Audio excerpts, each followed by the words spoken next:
Greetings, everyone. I know I'm late, but I was trying to do some editing so I could so I could delete some of these videos off my StreamYard. My StreamYard is full because I'm behind in my video editing. Oh shit, let me turn on my IG. Sorry about that.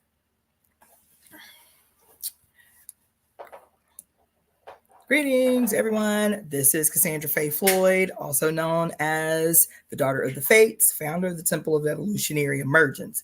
I'm a little bit late because my editing project has been taking me literally all day between a workshop I had to teach and an interview I had to do.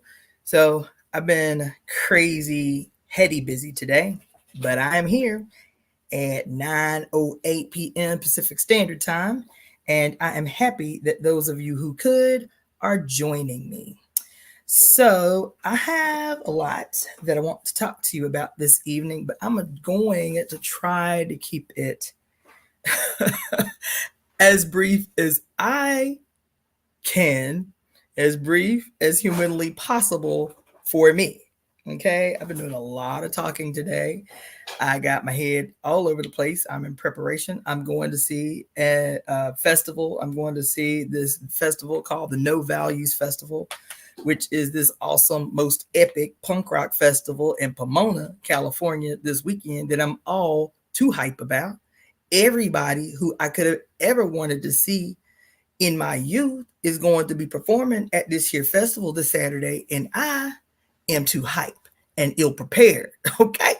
So between my life and running errands and doing things, and I am like, oh my God, it's Thursday. I have one day to prepare. And I thought I had a week. So that.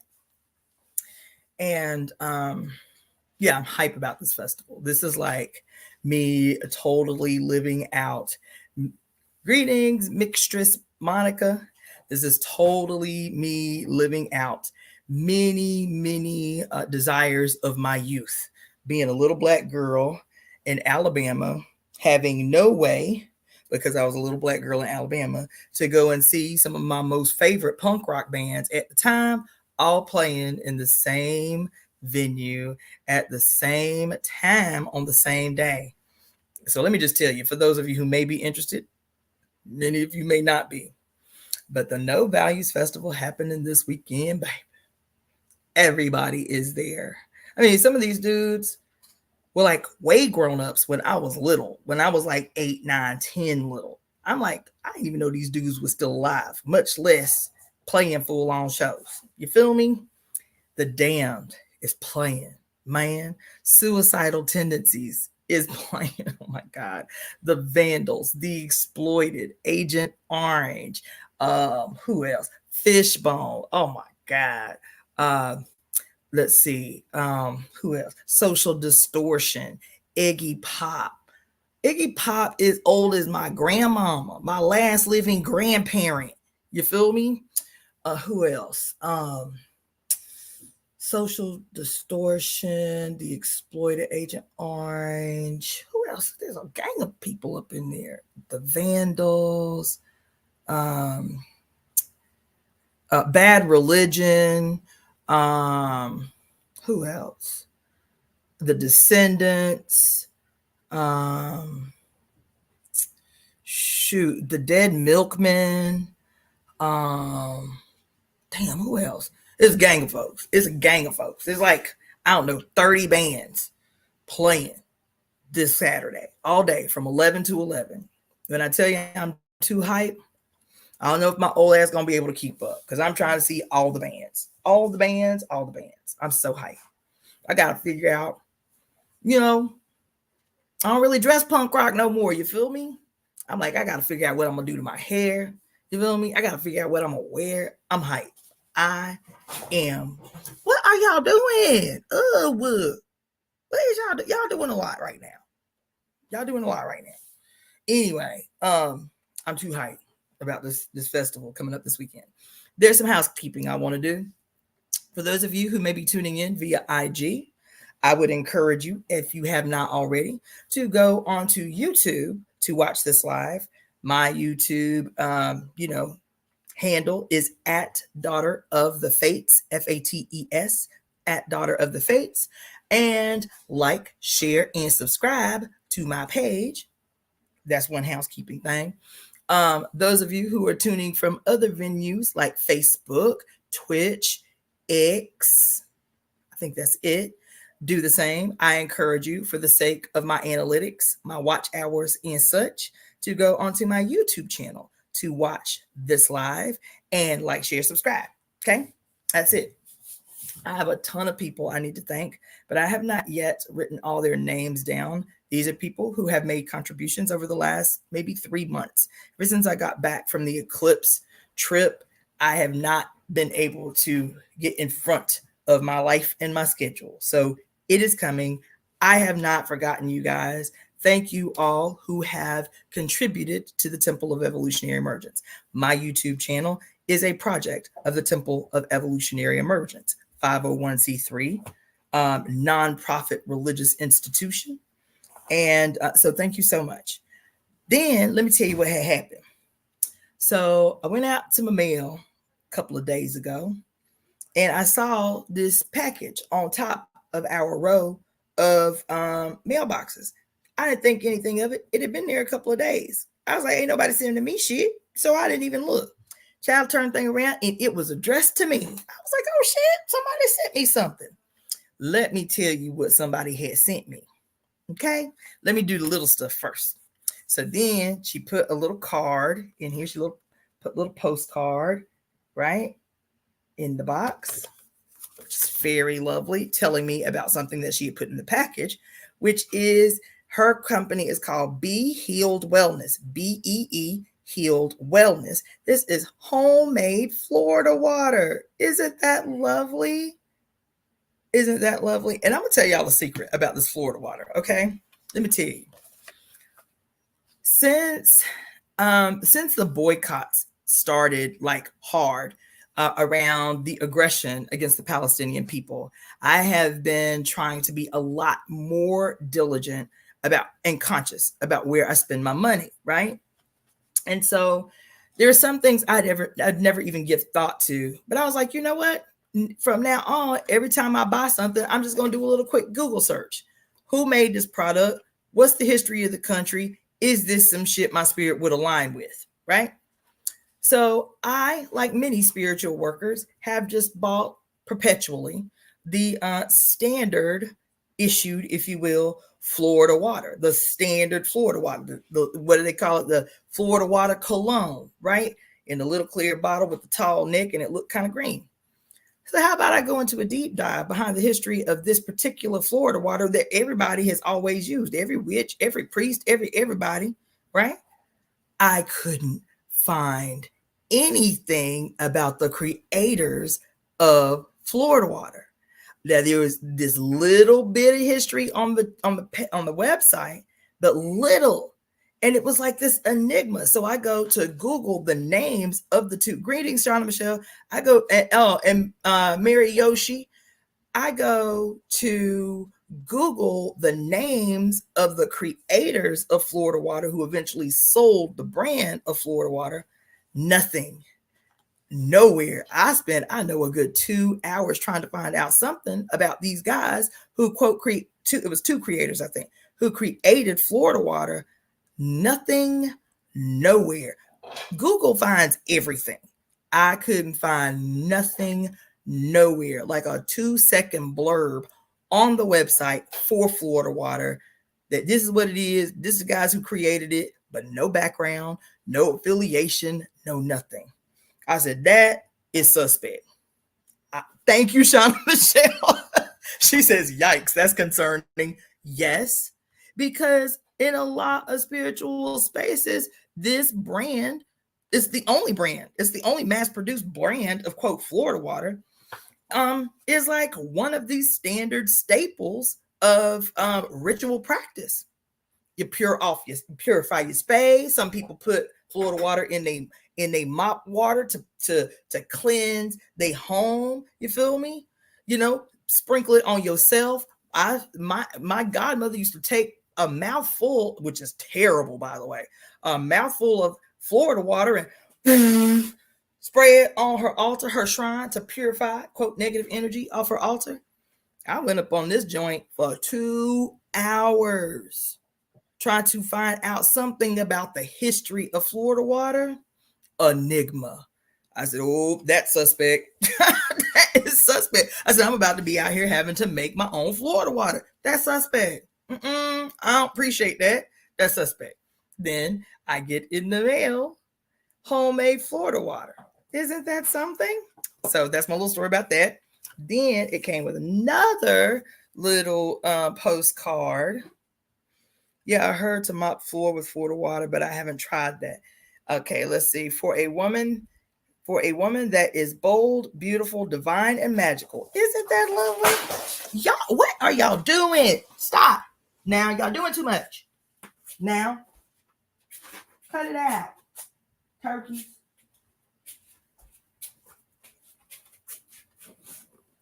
These cats been chill all day. All of a sudden, they wreaking havoc, running through this place like tornadoes.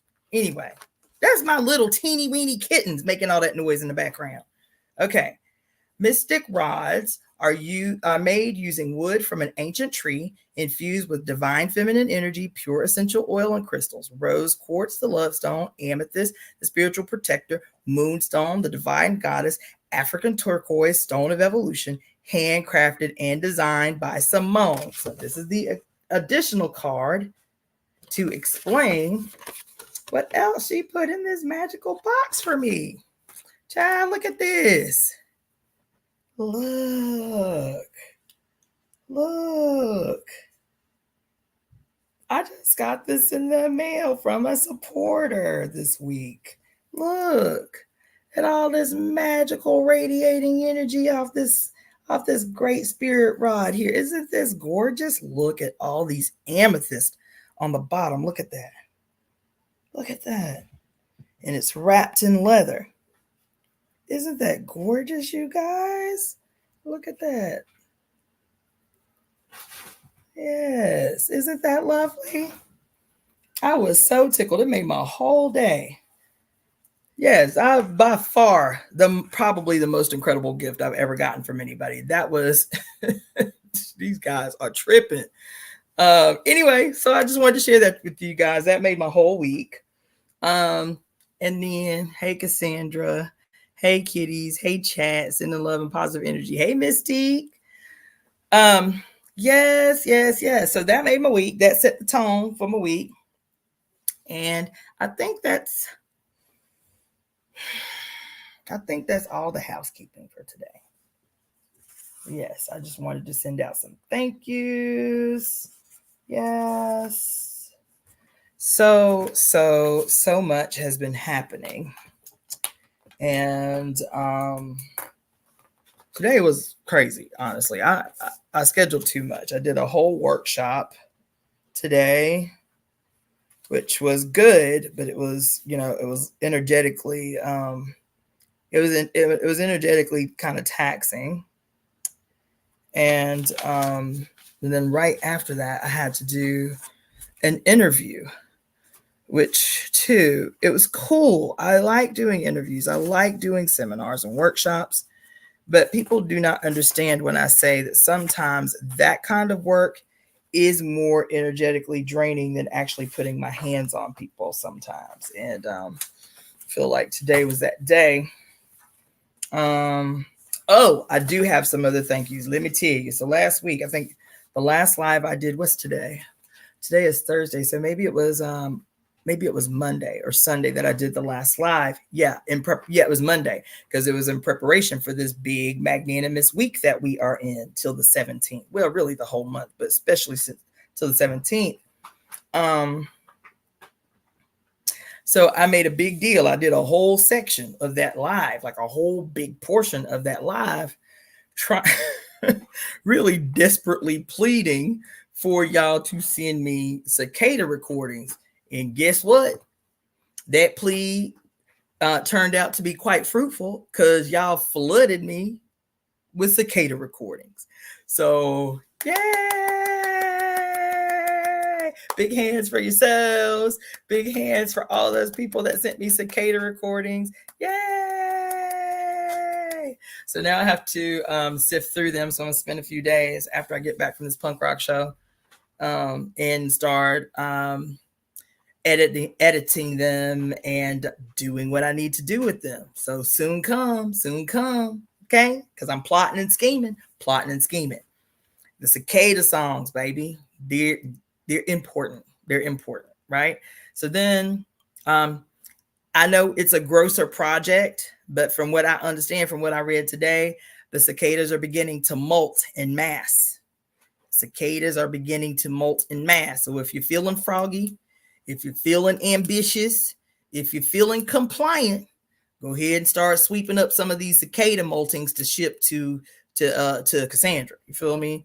Go ahead, just start take a little, a little dustpan, and just gather them up, dump them in a paper bag or a plastic bag or whatever, and get ready to ship them to me if you're feeling froggy. Okay, if you are willing to do that, email me at releaseheartcenter@gmail.com, releaseheartcenter@gmail.com, and I will give you the 411 on how to ship that to me. And if you need,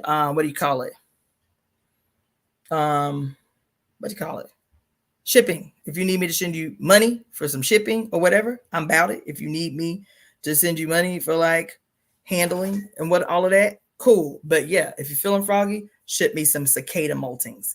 And too much is not enough. It's big. Okay. That's the last I'm gonna say about that. But I was really, really happy. I think I might have, yes, postage. Thank you, Will. I was really excited about that. I think I've gotten so far 11 recordings, 11 cicada recordings from all over, from Chicago, from Alabama. Somebody sent me some from Jackson, Mississippi, and I think from Memphis so far. So total 11 cicada recordings. So that's awesome. So let's see what magic we can make happen with these cicada recordings. And then I'm going to tell you something else. And this will probably lead into what I'm going to talk to you about tonight. Yes. So one of the things that I talked to you guys about on Sunday, like not as a warning as much as just something to be mindful of in these massive movements that are happening this month, was the fact, especially the first part of the month, because we're in Gemini season and I'm a Gemini rising, and with the tendency of Gemini, and then also with my moon and sun, which are heavily analytical signs, Virgo sun and a Capricorn moon, I'm already highly analytical. The Virgo always wants to know the why. So analytical, I can get caught up on the details, right? The Gemini rising in me really has a tendency to begin studying something and end up in wormholes that don't seem related. That was not necessarily a warning as something as tendencies to be mindful of in Gemini season. Now I'm a Gemini rising, so it's more pronounced for me, but this is a tendency that can impact anybody, right? Child, let me tell you about last night. I don't even know why. I subscribe to Lunatic Astrology upon your recommendation. She is extremely informative. Yes, she is. So to reiterate, the two things that I had used as reference material for the live that I did on Sunday was the Astrology Report and Lunatic Astrology on YouTube. Both of them are on YouTube. Lunatic Astrology and the Astrology Report. Two vastly different approaches to coming astrological events. And both appeal to different aspects of me. Astrology Report really appeals to the scientific, analytical, deep divey, historical significance of being able to predict echoes of coming astrological events based on historical events that have happened during similar alignments. I love that. Like that really speaks to the wormhole tendency in me. Astrology Report. Everything they do is so dope and so thorough. I love it. Lunatic astrology. She is equally thorough, but her approach is wildly different. So I really like those two in particular, but also Pram Gregory is a very cute old British woman. I love her approach to astrology. So the big ones that I watch: Pam Gregory Astrology, that's on YouTube; Astrology Report on YouTube; Lunatic Astrology on YouTube; Rasa Leela Astrology, Rasalila, I believe, Rasa Leela Astrology; and Tanya Gabrielle, who is an astronumerologist. I love her approach to astrology. I don't know if anybody else even does that. Yes, World Astrology Report is a white guy. Yes, a very, very British white guy. I think he wears glasses. But his page, his page. I love this guy's page. I love his page, especially his deeper breakdowns. Everybody can't watch a 3-hour video. I get it. His really serious, hardcore, deep dives into the history of the patterns of these movements and how we can use that to predict potentialities of the future. That shit is so deep and so wildly radical. I love it. I love it. I love it. So anything that he's done this year, anything that he's done on the Pluto Aquarius energy of this year, anything that he has done, he did a really great video that wasn't very long, maybe 20 minutes, on what to look for in the month of June, and his overview of what to expect in 2024 was like a 3-hour video. That shit is the jam. And I don't like, I did kind of a minuscule breakdown of the events of 2024 based on input from Astrology Report, Lunatic Astrology, a couple of other ones melded together, because I'm not an astrologer. I pay attention to astrology. I let them do that little numerological, breakdown of the degrees and this and that and this and that. You feel me? I'm interested in the history and how we can impact the future. That's it, right? And so I pay attention to the people who are specialists, and then I interpret based on my particular worldview. You feel me? So he is a bad dude. He's bad dude. He's bad dude.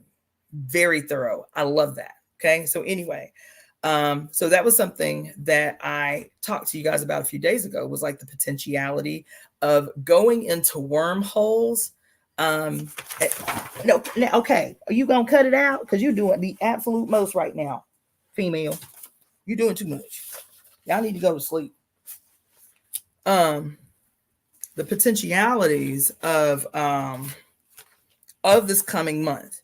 Not to say that wormholes are bad, because they are not. Let's see. It only makes sense to use surrounding energy to your benefit. Yeah. So not that it's,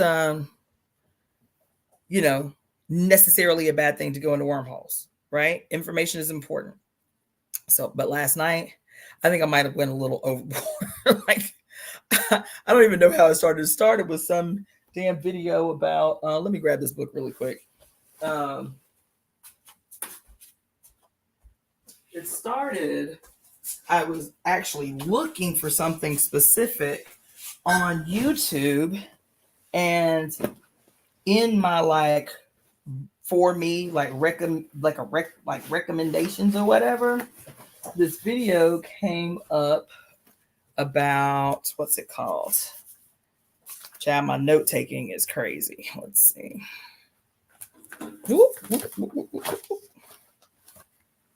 I took so many notes from last night. Let's see.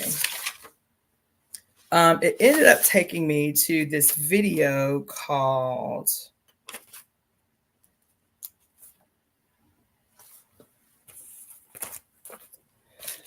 you see, I got notes on everything. I got notes on pieces of envelope and shit. Anyway, let's see. This video called, she is losing her mind right now. What was it called? I didn't even write the title down. It's called, the name of the video, if y'all want to go and watch it yourself. It was relatively short. I just took a lot of notes and it sent me on other wormholes. Keep their asses awake during the day. if you can, so the babies go to sleep at night, because they are really wild and out of control right now. They climbing on all the trees. They just really, they doing the most right now. You feel me? Anyway, let's see. It's called The Music Industry's Darkest Secret, The Death Clause. That's the name of the video. The Music Industry's Darkest Secret, The Death Clause. I'm like, oh, this sounds interesting. It's not what I'm looking for, but I'll watch it for a few minutes and then continue my stroll into whatever the hell it was I was looking for, which I never made it to. This child was deep. Oh, here it is. The Music Industry's Darkest Secret, The Death Clause, and the YouTube channel is Barely Sociable. Barely Sociable. Baby, this thing right here. Listen, this thing right here. And let me tell you why it bothered me so, why it moved me so, is because I'd already been kind of in and out. Hey, I'd already been in and out of some other deep dives that I think are going to end up being like a book or something, or like, I don't know, a lecture or something. I don't know. But, you know, I'm always talking about the unholy Trinity, right? I'm always talking about the unholy Trinity being the Roman Catholic Church and all its affiliates, Protestant and the like, right?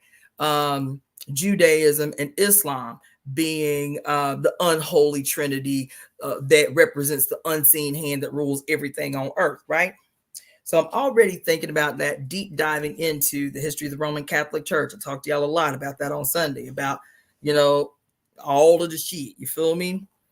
Then this thing comes down the pike, this documentary called The Music Industry's Darkest Secret.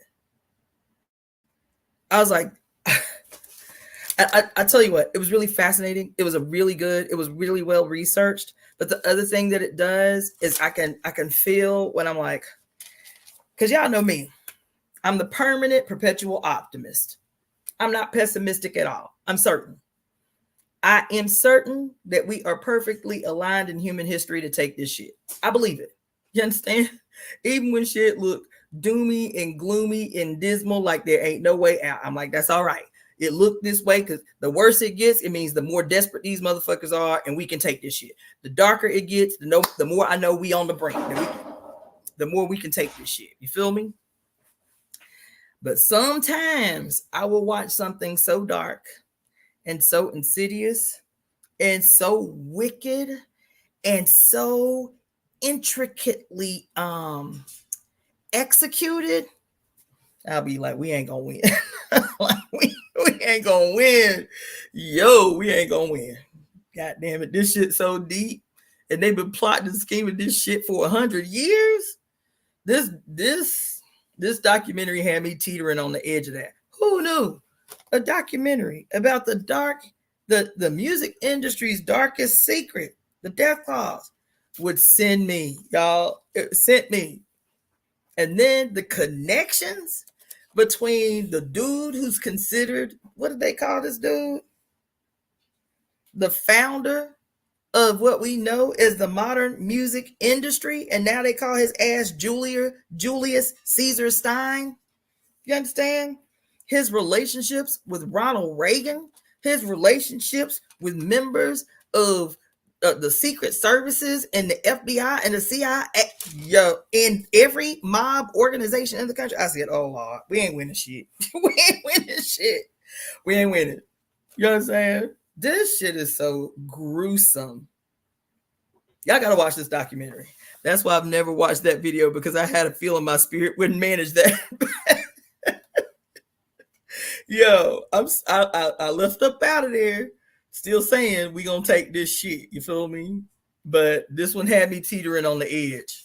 Like, we ain't gonna win. Like, it's a real possibility we ain't gonna win. Like, we got to come up with some really radical shit if we about to take this bitch right here, because this shit was deep. Baby, and all the people connected, all the people in the know, Frank Sinatra, yeah. This shit sent me, y'all. Coachella and the founder of Coachella.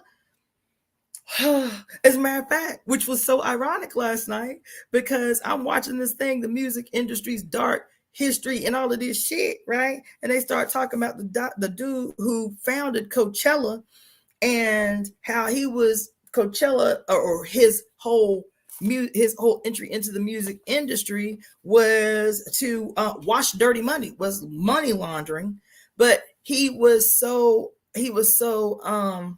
integral.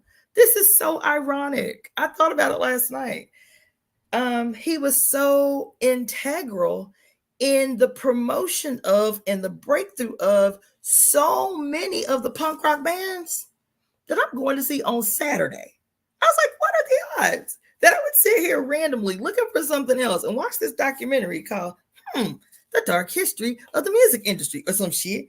And they talk about this guy for 30 minutes, 20 minutes of the documentary and how all the punk rockers left him because so many of these guys said, we wouldn't have had a career. I'd have been dead if it wasn't for this dude believing in my work. Like Mike Ness from Social Distortion. He was like, man, I was strung out. I was on heroin. I was fucked up in the game. And this guy saw something in me and supported our work and supported our support. He gave us a place to play when nobody else would because I was strung out. I was all fucked up or whatever. And he's like, this guy saved my goddamn life. Everybody, Jane's Addiction, baby, there ain't too many groups. Who else they see it? This dude. That these people directly linked their success today to this guy, giving them a venue, giving them a space, giving them financial support that nobody else would. Who else they talked about? And then even when he got bigger, oh, that was somebody else. Let's see. But they had everybody talking about this dude. What's his name? Perry Farrell from Jane's Addiction. Mike Watt from the Minutemen and Fire Hose. Who else? Like, and they were saying that when the dude finally got caught up, when the FBI came to yoke his ass up, put his ass in jail, how Coachella ended up becoming, I think that's right, Coachella ended up becoming like a fundraiser to bail it, like to fundraise for his defense campaign or his defense committee or whatever, because he got hemmed up by the feds for his dirt doing behind closed doors, because he entered into the music industry to cover for his illegal activity for years and years and years and years and years, right?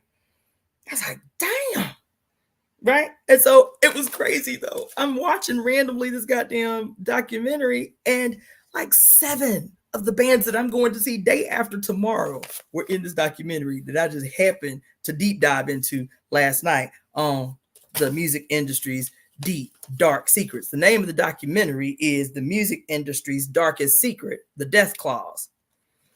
Baby, when they talked about, there was this article that they referenced. It was like a universe, like it was 2 university professors that wrote this article in 2019 called Music, Death, and Profits. Simone, I made a whole announcement about you, girl. You late. You late. I was just maybe 10 minutes ago showing everybody my lovely gift. Look, Simone gave that to me. You guys, Carla Summers. Anyways, let me get back to it. So he was talking in the documentary about one of the articles that he found where these 2 professors were like, look, this is like, yeah, it's always been a thing. You know, you've had, what do they call it? The 27 club or the 25 club of all the famous musicians who have died at the age of 25 and shit, right? Listen, he did a whole statistical breakdown of the last 100 years of music and how to be a musician in the United States has the shortest life expectancy of any occupation. They compared the occupation of being a musician in the United States of America to those who have like low mortality rates, and their mortality rates are still on average of 40 to 50 years more than the average musician. Right? Yo, that shit was shocking. So these 2 dudes, greetings, Chloe Dior. So these 2 dudes, greetings, everybody tuning in from IG too. Okay. So these two dudes decided to write an article to do a deep dive on this phenomena that they're witnessing of the short life expectancy of people who enter the music industry and what is giving rise to why these young people, yeah, okay, sex, drugs, and rock and roll, they party hard, they don't sleep, is this the contributing factor to why all these young people die so young in the industry? They wrote this article called Music, Death, and Profits, Variables Contributing to the Surge in Sales After an Artist's Death. Yo, okay. So let me tell you, they call this is like a actual thing now. This, how a musician becomes more famous and more profitable after he dies. They call this the Prince effect. Okay. They call this the Prince effect because even though many musicians have died before Prince did, when Prince died, he had the highest surge in profits of any musician on record to date. Listen to what I'm saying. When Prince died, he had the largest profit surge of any musician in the industry since its inception after he died, right?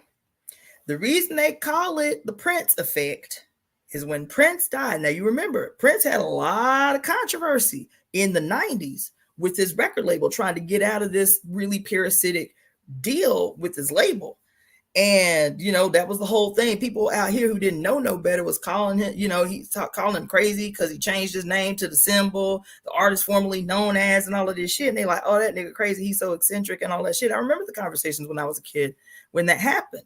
And then I grew up and I was like, oh no, this was the only way he was going to actually be able to profit off of his art. He wasn't even making a living off of his art under these parasitic contracts. So that was the whole thing about him etching the word slave in his face and performing with the slave on his face and changing his name to the symbol and all of that shit. He was brilliant in his dealings with where the record labels are concerned. As a matter of fact, I saw a documentary about Prince years ago, right after he died, that was talking about Prince was the reason that at the turn of the century, the whole streaming thing became popular.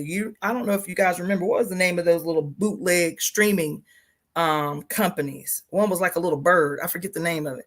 But like, he was the one that threw a wrench in how music was being purchased, how music was being distributed, because he was the one that jumped off the whole streaming thing. He did that. Prince did that, right? Anyway, they called it the Prince effect, child, because the day that Prince died, there was a 16,000% increase in sales. LimeWire. Yes, somebody is my age up in here. LimeWire. That's right. Napster. Yes. All of them. Yes. When Prince died, the day he died, there was a 16,000% increase in sales. The day of 16,000% increase in sales of his catalog, right?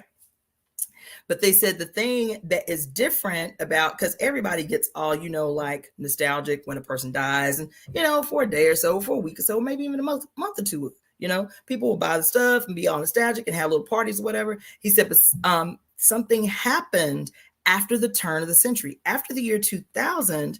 It wasn't like this kind of bell curve thing. The person dies, people buy all the stuff, and then the bell, right? He says, the way this thing plays out now in the advent of streaming and easy access to music is that when a musician dies, greetings, Lotus Flower, when a musician dies, even after the peak of sales, the day or the week that they pass away, their sales are continually almost 100% higher for months, sometimes a couple of years after they have transitioned. He said every single person, he had a list, child, goddamn, a list of 81 musicians who died between the year 2015 and 2017. 81 musicians in 2 years. 81 musicians in 2 years, y'all, who died, and showed their pre-death sales and their post-death sales. And for years after their death, their post-death sales never went back to the numbers of their pre-death sales. All of their numbers were still perpetually higher than their pre-death sales. You heard? I said, God damn. 16,000% increase in sales after Prince died. And Prince had been a thorn in their side for a whole hot minute, for 20-something years, because he was trying to seize ownership of that which he created. You feel me? And so they made out like bandits. The reason they made out like bandits, even though on the surface it appeared that Prince won, because he had sole control and ownership over his product, this, that, and the other. He was able to get out of this parasitic contract. Didn't matter. The clause, the death clause in Prince's previous contract was unending. So anything that would allow the record label to resolve their debts, his debt, Prince's debt, that he still owed the label that he got his start on, they, through the death clause, was entitled to. Yo, child, this shit had me in my feelings. When Tom Petty died, within this 2-year span of 81 musicians dying in 2 years, just here, just in America, that ain't everywhere, that's just here, 81 in 2 years, right? Tom Petty died, who had a long career. On the day he died, now the reason they call it the Prince effect is because nobody has ever soared past, even come close to his profit surge after he died. 16,000% increase the day he died. Tom Petty, 6,800% increase in record sales the day he died. Chris Cornell from Soundgarden, 550% increase in sales after his death, right? The thing is the death clause is also called a non-performance contract, right? Child, the details of the death clause is radical. You don't have to sign the clause. It's an insurance policy that the record label can take out on your name. That they can take out on your name, right? They do not have to talk to you about this insurance policy. This is legal. This shit is legal. They don't have to talk to you about the policy. They don't have to get your signature for the policy to be valid. The only thing is you can't commit suicide. What is it? You can't commit suicide. The death has to be accidental. The death has to appear accidental. That's the only way they can cash in. It can't look like murder or something, and it can't look like murder, and it can't look like suicide. That's the only stipulation, is it has to look like an accident. Otherwise, they can't cash in, right?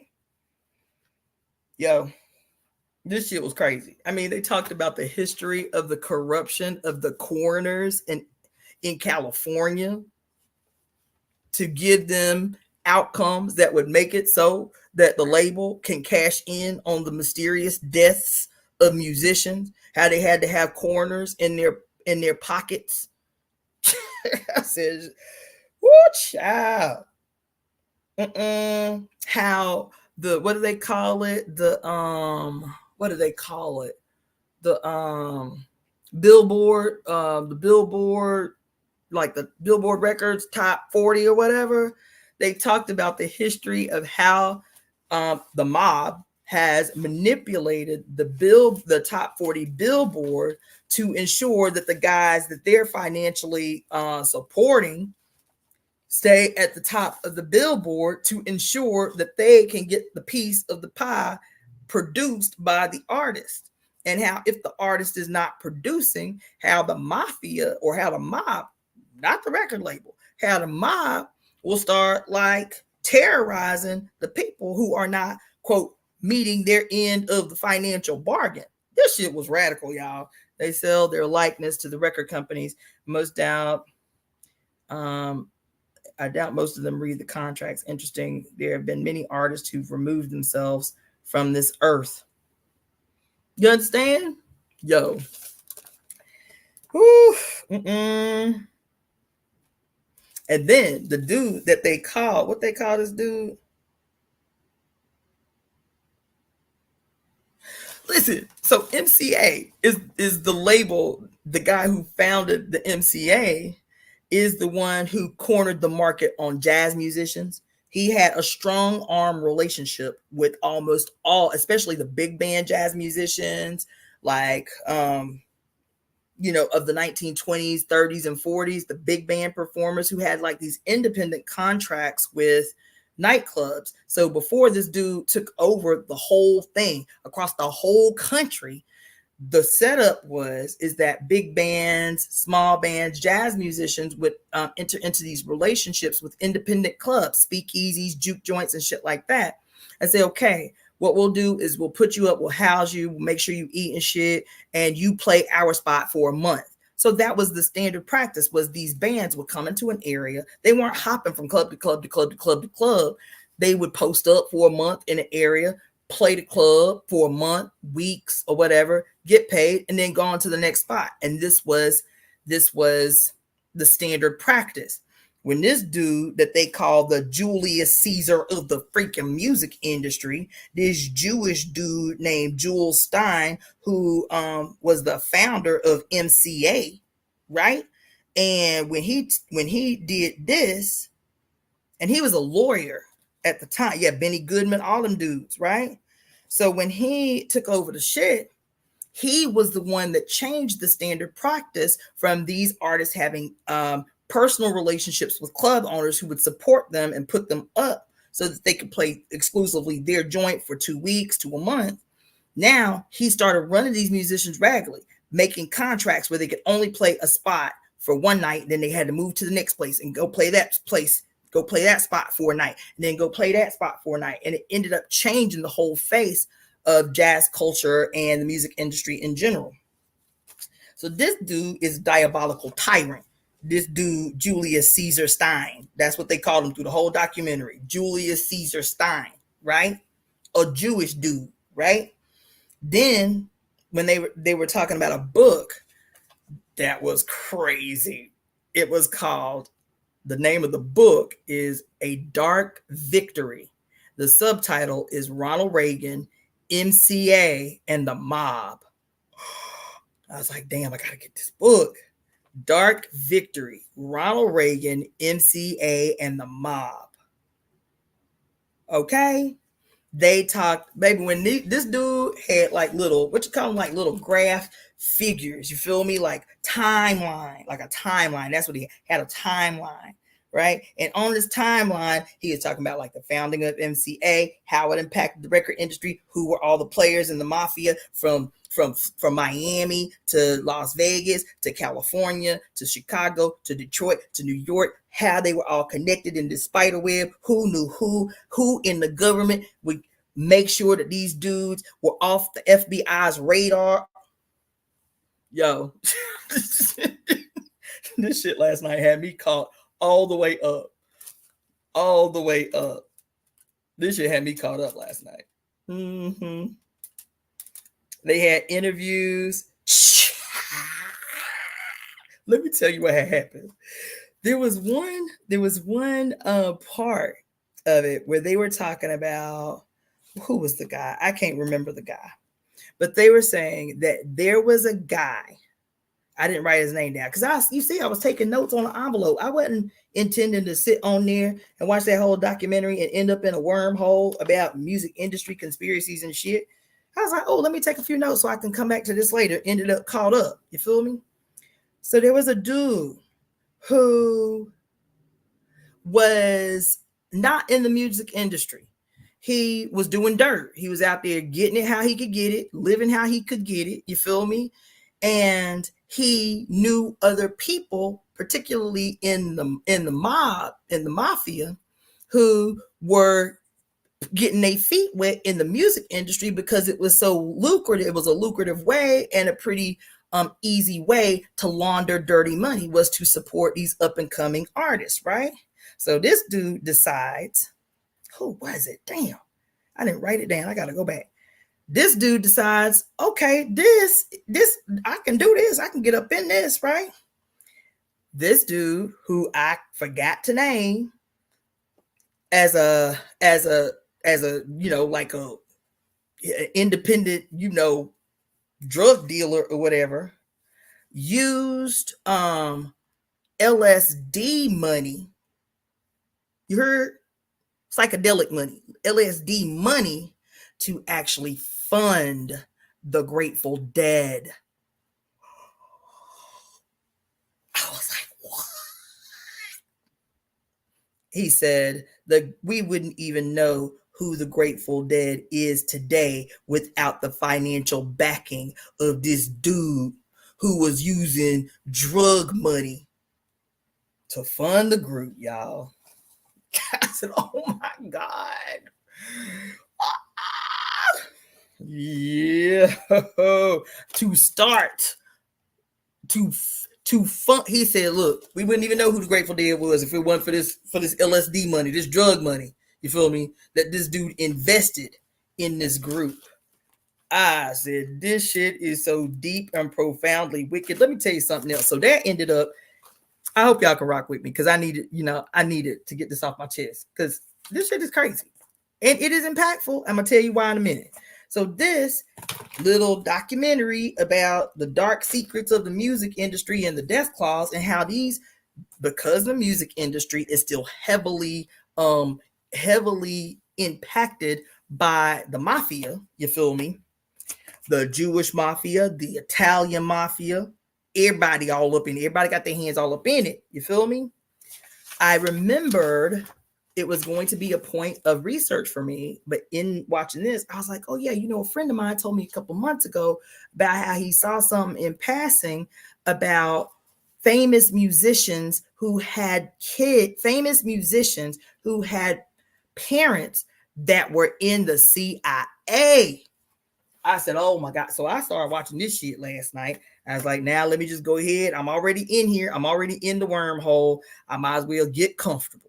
So I started researching famous musicians who had parents, not that just quote worked for the government, parents who were in the CIA. Child, I was dismayed and bewildered. I was dismayed and bewildered, y'all.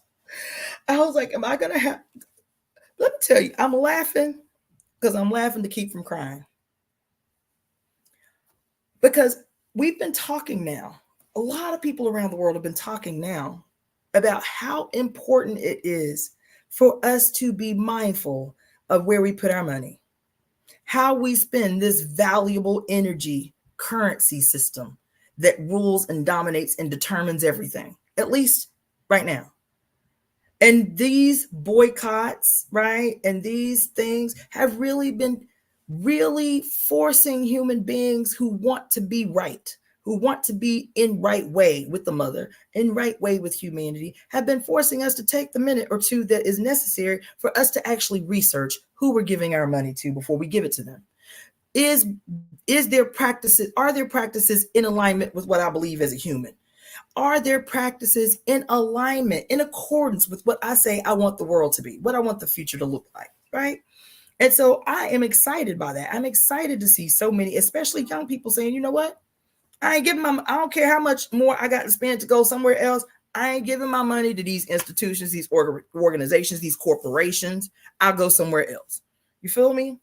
So here, and it makes sense. When the writer's strike was happening, everybody's like, fuck Netflix. I love Netflix. I love easy access to movies, but my integrity won't have me do it. Won't have me out here contributing to this madness.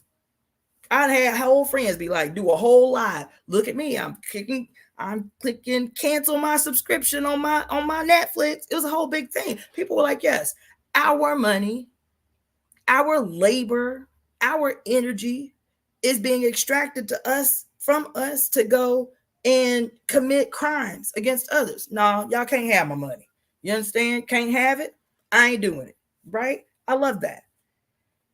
And then I get in these seemingly unrelated wormholes, child, and I'm like, there are musicians, man, who Like all of us, there are songs, there are musicians where it's so intricately ingrained in our genetic material, we can know, we can be in real time exactly where we were as children the first time we heard the song, and it moved us the same way. There's whole psychological studies right now saying, yes, it is good for your health and your mental wellness to listen to the music that you listen to, particularly when you were the ages between 11 and 16, that energetically and chemically, biochemically, it does something to your brain. This nostalgia does something to your brain that actually functions like medicine. So you should actively listen to the music of your teenage years in particular. I'm like, that's amazing. Yeah, right on.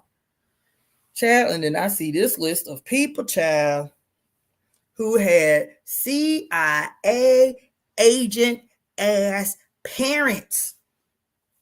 I was dismayed and bewildered. I was up in here in my feelings. Like, am I gonna have to stop listening to these people? Is this what this means? Because if this is the case, were they all psyops? Oh, this radical music that I love so much and defined my childhood, these motherfuckers were psyops. Like, listen, okay, I'm about to get deep on y'all. It was a conspiracy theory that a friend of mine told me about Laurel Canyon, right here in California, right here in Southern California, not too far from where I'm at, 30 minutes, 40 minutes from where I'm at. How Laurel Canyon apparently was a hub. Chat, come on in the room, Yellow Rose. Yes. Well, I'm telling you, I'm in here distressed, y'all. I ain't lying. Music is my first love. I came from a musical family. I've been playing an instrument since I was 10. I'm telling, like, for the average person, okay, maybe they don't see why I'm so dismayed and bewildered. There was nothing and no one on earth that I love more than music until I had my daughter. You understand? So anyway, they talk about the history of CIA agents who bought homes and raised their children in Laurel Canyon. And there's this whole conspiracy theory about how Laurel Canyon was the hotbed or the central location for psyops. These CIA agents creating the culture of sex, drugs, and rock and rolls to monitor mind control exercises of young people at the time. Okay, some of the people with CIA parents, I was like, I'm too through. I gotta be through with America, y'all. I gotta be through with this shit because this is distressing. Okay, who? Let's see. So the dude, I guess, who like blew the lid off this conspiracy theory, who is deceased, I might add, is a dude named David McGowan, who says that he wrote a book, I think, called the PSYOP, CIA, the Center for an Informed America. Jim Morrison had a CIA pappy. Jim Morrison. Y'all, Jim Morrison. Frank goddamn Zappa. Frank Zappa, y'all. Pappy was in the CIA.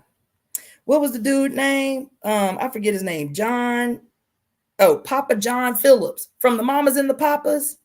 It's the time and the season for loving. All the little cute little like peaceful hippie songs from the Mamas and the Papas. This motherfucking Pappy was in the CIA. Born and raised right here in Laurel Canyon. Yes, honey, the lead for the Doors. Jim Morrison. That Jim Morrison. Pappy was the CIA. Special Ops, goddamn it. David Crosby. Y'all. Child, this made him bewildered. But the last one I'm gonna tell you, y'all ain't ready. Some of y'all might know. California dream on such a lovely day. Peaceful, cute little, hippie songs about peace and love and eating acid and shit. Child, we all caught up. I don't know about the Beach Boys, but this has led me to some shit that I got to really investigate. You feel me? So let me tell you. So, Child, I'm telling y'all, I'm in here. I'm distraught. Okay. So let me tell you, that led to another thing. It was called CIA Music Kids and Industry Plants. CIA Music Kids and Industry Plants. This particular article, what do you want? Come here, boo. Come here, boo. Yeah, baby. Y'all finally tired all that running around? Y'all did? Okay. So there was an article. I didn't know that. I didn't know nothing about Laurel Canyon until I heard this little conspiracy theory. But anyway, so there was apparently a whole big old expose because the drummer for the band The Police, who I love, I have everything The Police ever did. Okay, I love The Police. Not Sting, the solo artist, The Police. You feel me? The drummer, Stuart Copeland, for The Police. His daddy wasn't just in the CIA, baby. Stuart Copeland, the drummer for The Police, his pappy was the founder of the CIA. He founded the CIA. Okay? Listen. Let me tell you about his name is Miles Axe Copeland Jr. He founded the CIA in 1947. Stuart Copeland was one of, I think, 5 children that they had, he and his wife, right? And his kids spent most of their time, because he was an active goddamn operative in Beirut. Stuart Copeland was talking about, oh yeah, I spent my whole childhood in Beirut. Like it was nothing. This was an interview on his own podcast. Oh yeah, I spent most of my childhood in Beirut. You feel me? Because my dad was an operative at the time in Beirut. I said, oh my God. You know what I'm saying?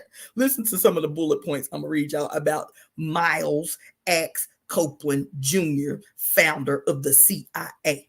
God damn it. Yo. Stuart Copeland actually has a podcast called My Dad the Spy. Okay? Miles Axe Copeland Jr., you guys, was born in Birmingham, Alabama. He was obsessed with jazz. It was his first love. You feel me? He played the trumpet, and he played the trumpet with several very popular musicians. He played with Benny Goodman. He played with Glenn Miller, Dave Brubeck, and Buddy Rich, this founder of the CIA. Okay? He was first an OSS intelligence officer, CIA ops officer, a spy, and they called him the father of a musical dynasty. You heard?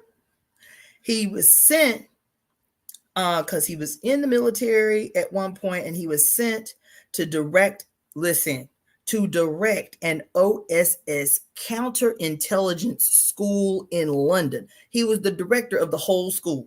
Y'all heard of the School of Americas, where they go down there and they send people and they find promising people to learn from the CIA how to like overthrow governments and how to kill people where it looked like accidents and all that shit. The School of the Americas, where they train people under the CIA. That's what he was doing in London, leading a whole counterintelligence school in London. He was also a gamer, right? Let's see. And while he was in London, he ended up meeting with, they don't say what the meeting yielded, but meeting with a U.S., the guy named Boris Pash, who was the creator of the Manhattan Project. Here. The Manhattan Project. He ended up spending some time with Ernest Hemingway. And in his time with Ernest Hemingway, you know, because he also was a writer, the government was like, look, what we need you to do is we need you to write a book for the organization. So he was tasked to write a history of U.S. counterintelligence activities in Europe. To get the information to write this book or this training manual or whatever, he had to interview Nazi scientists and spies. And then he was given free rein to interrogate German officers. And they put interrogate in quotes, right? His nickname, Miles X. Copeland Jr. of the CIA. His nickname was Our Man in the Middle East. Our Man in the Middle East. Okay? He wrote 2 books that I'm going to buy. He wrote one called Without Cloak or Dagger, and then the other one was called The Game Player. Right? Because espionage was a game to him. You feel me? Then it gets deeper. So you think, okay, this is crazy. This dude wasn't just an employee. He was the founder of the CIA. Okay? Then his wife was also an intelligence officer working for the British government. She was a spy too, his wife. So all this time, Stuart Copeland is doing this podcast because now, it's all controversial. It's out that the band, The Police, was actually the fucking police. That the band, The Police, which everybody loved and was so progressive. We are spirits in a material world, are spirits in a radical music ahead of its time. These motherfuckers is the police. Oh my God, right? Yes, girl, yes, yes, right? So it gets deeper. His mama, he always talking about My Dad the Spy. That's the name of his podcast, My Dad the Spy, My Dad the Spy, right? Didn't talk nothing about the fact that his mama was a goddamn spy too for the British. Mm-hmm. His daughter, Miles X. Copeland Jr., right? Was his daughter had gone to the military and had learned all this stuff, but then decided she wanted to become a film producer. But she was trained in the family trade. So was she really just a film producer? You feel me? Then they had another son that went into intelligence. Listen to this. This is where shit get deep.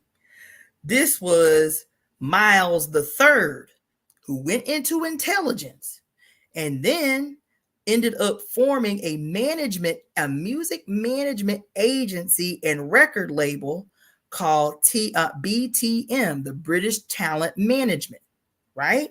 This dude went into intelligence, Miles the Third, the son, right? Went into intelligence, then all of a sudden decided he wanted to be in the music industry. So he forms a management agency and a record label. He gained a lot of notoriety in England at the time because just like this other dude I was telling you about in this other documentary who put all the punk rockers on, this dude at around the same time was giving all these young up-and-coming artists in Europe venues like festivals and tours. He was funding festivals and tours for these up-and-coming musicians in England around the same time as this other documentary I was just talking to y'all about, right? So then what had happened was he positioned himself to be ready for the up-and-coming punk rock movement that was hitting the scene in England. So then he started managing groups coming up in the wave of punk rock and new wave in London. Miles the Third then creates a organization called the IRS. You can't make this shit up, y'all. He creates an organization called the IRS Records, International Records Syndicate. That's what it stands for, International Records Syndicate. IRS Records, a label, an offshoot of A&M Records. A&M, y'all. Right? So Miles the Third, as the founder of IRS Records, this shit blew my whole mind.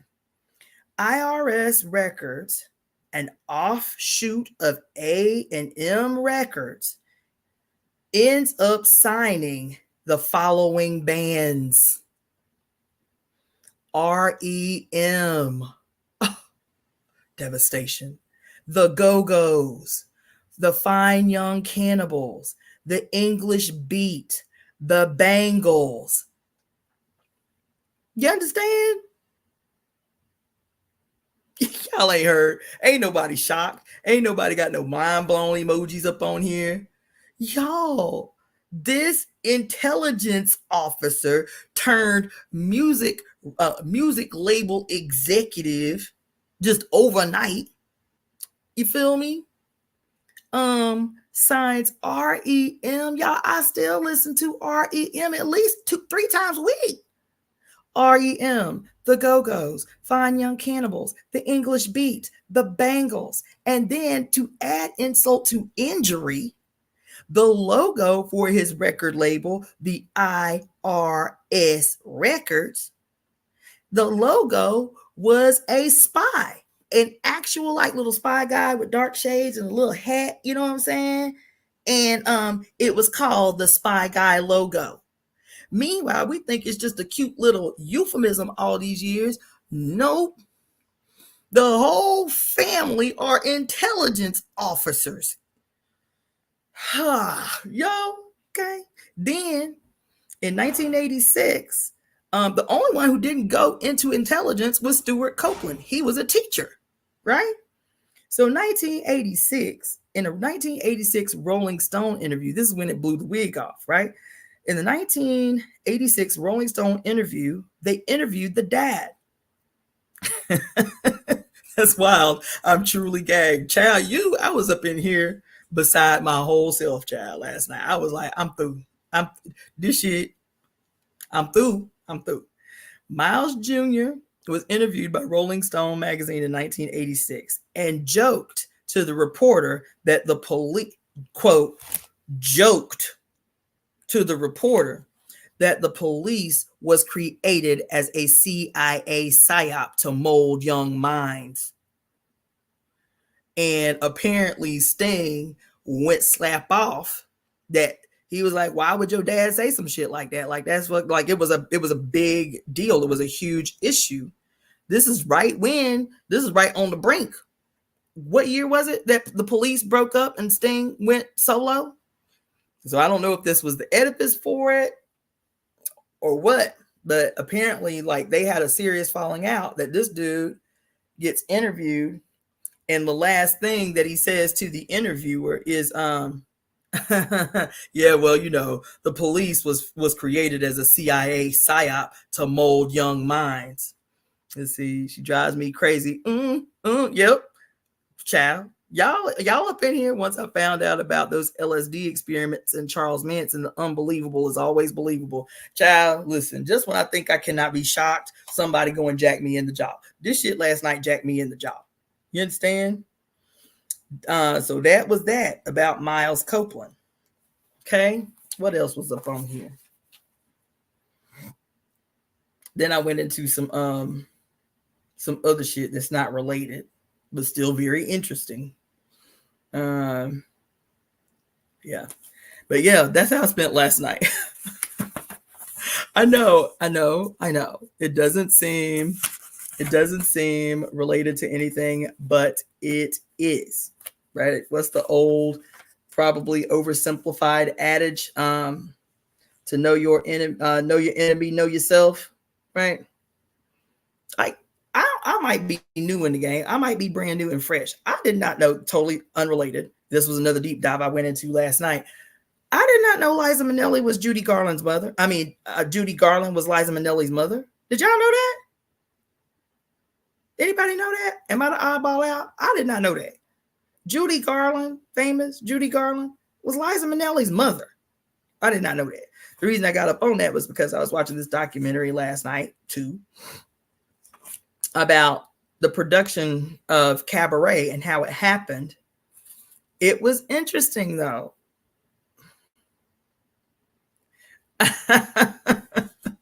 I did not know that. That was news to me. I guess everybody was up on game. I didn't know. But anyway, they were talking about how the production Cabaret, not the production, like actually the movie adaptation of Cabaret came to be. It was really, really interesting. If anybody cares to watch it, the name of the YouTube video is called Cabaret and the Seductive Power of Evil. Cabaret and the Seductive Power of Evil. The guy's name is Matt Baume, Baume. Child, I need to know the backstory. I ain't know none of that. Y'all are like, yep, we knew. Very sad story. Yep, I knew that. They favor. Her dad was a movie director. She looked like him too. Judy Garland messed Liza up real good. Child, I don't know none of that. I didn't know. Child, when he said that Judy Garland was Liza Minnelli's mother, I was like, wait, what? What he just said?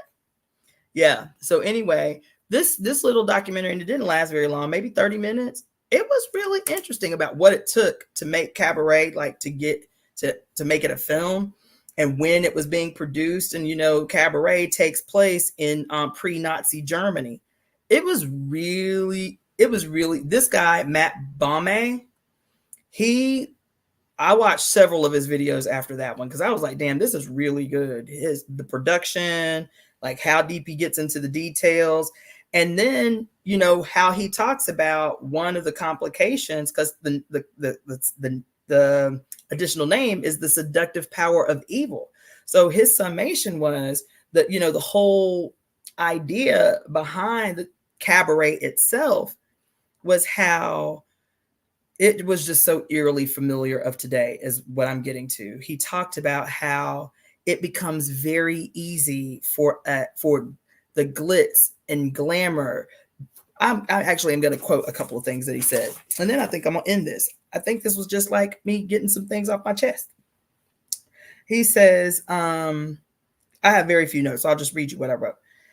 So again, for those that are just tuning in, I am talking about this YouTube video called Cabaret and the Seductive Power of Evil by Matt Baume, Baume.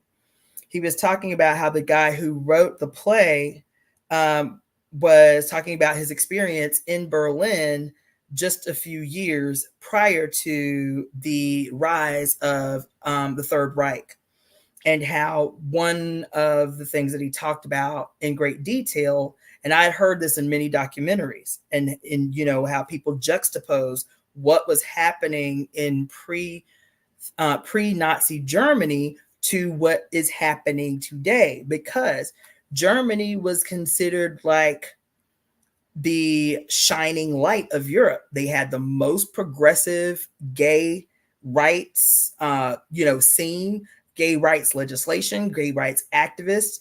There was a famous doctor there who was the first ever to give legal passes to trans people so that they could still go to work, and like identification to trans people. This is in the 1920s, right? So this play Cabaret takes place again in pre-Nazi Germany in the 1920s. It's talking about how Berlin's had such a vibrant gay scene that people were coming to seek solace in Berlin from all over the world. Black people who could not get employment because they were gay or because they were Black in the United States could seek solace in Berlin. That Berlin was considered one of the most progressive cities in Europe at the time, right? He talked in the writing of the play about the art, the culture, and the freedom of the time that was destroyed by the Nazi regime. He talks about but the interesting thing is Liza Minnelli's character and the gay man that ends up becoming her best friend. I want to say he was British. The gay man that ends up becoming her best friend, even as you are seeing like these subtle signs of this slow rise of this new ideology, they were not paying any attention to it. Even as they're walking down the street and seeing random Nazi flags just emerging out of nowhere, they're like, oh, that has nothing to do with us. She's American, he's British. All they want to do is be in the cabaret and to sing and perform and to dance and to be gay and all of this stuff. And so in what he called, what was the quote that he said that I thought was so great? He said, the author, let me just read what else. He says, the characters look away from the dangers that the Nazis pose. They are distracted by the fun and life on stage. He says the stage is used as a metaphor for human corruptibility. And then what I wrote in parentheses is because he says the stage in Cabaret is used as a metaphor for human corruptibility, right? And the example that he talks about is the constant turning a blind eye by the two lead characters because all they want to do is be distracted by fun and the life on the stage. And I put in parentheses, is the new stage social media? This new stage as a metaphor for human corruptibility, is this social media? Is this how social media is functioning? And if you don't know what I'm talking about, go back to the live that I did on Sunday where I talked about the oceanic impact of social media on the coming period. Okay.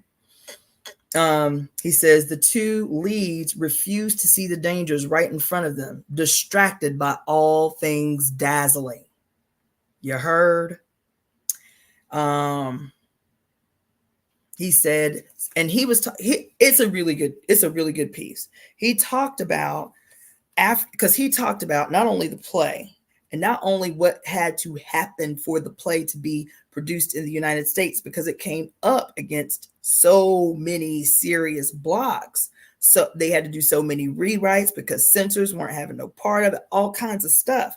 In the actual writing of Cabaret, she ends up pregnant by her gay best friend, right? And they contemplate for a moment becoming grown-ups and raising this kid. And then she finally ends up having an abortion. And how the censors here were trying to censor it because this movie it premiered a year before Roe versus Wade went to the Supreme Court, right?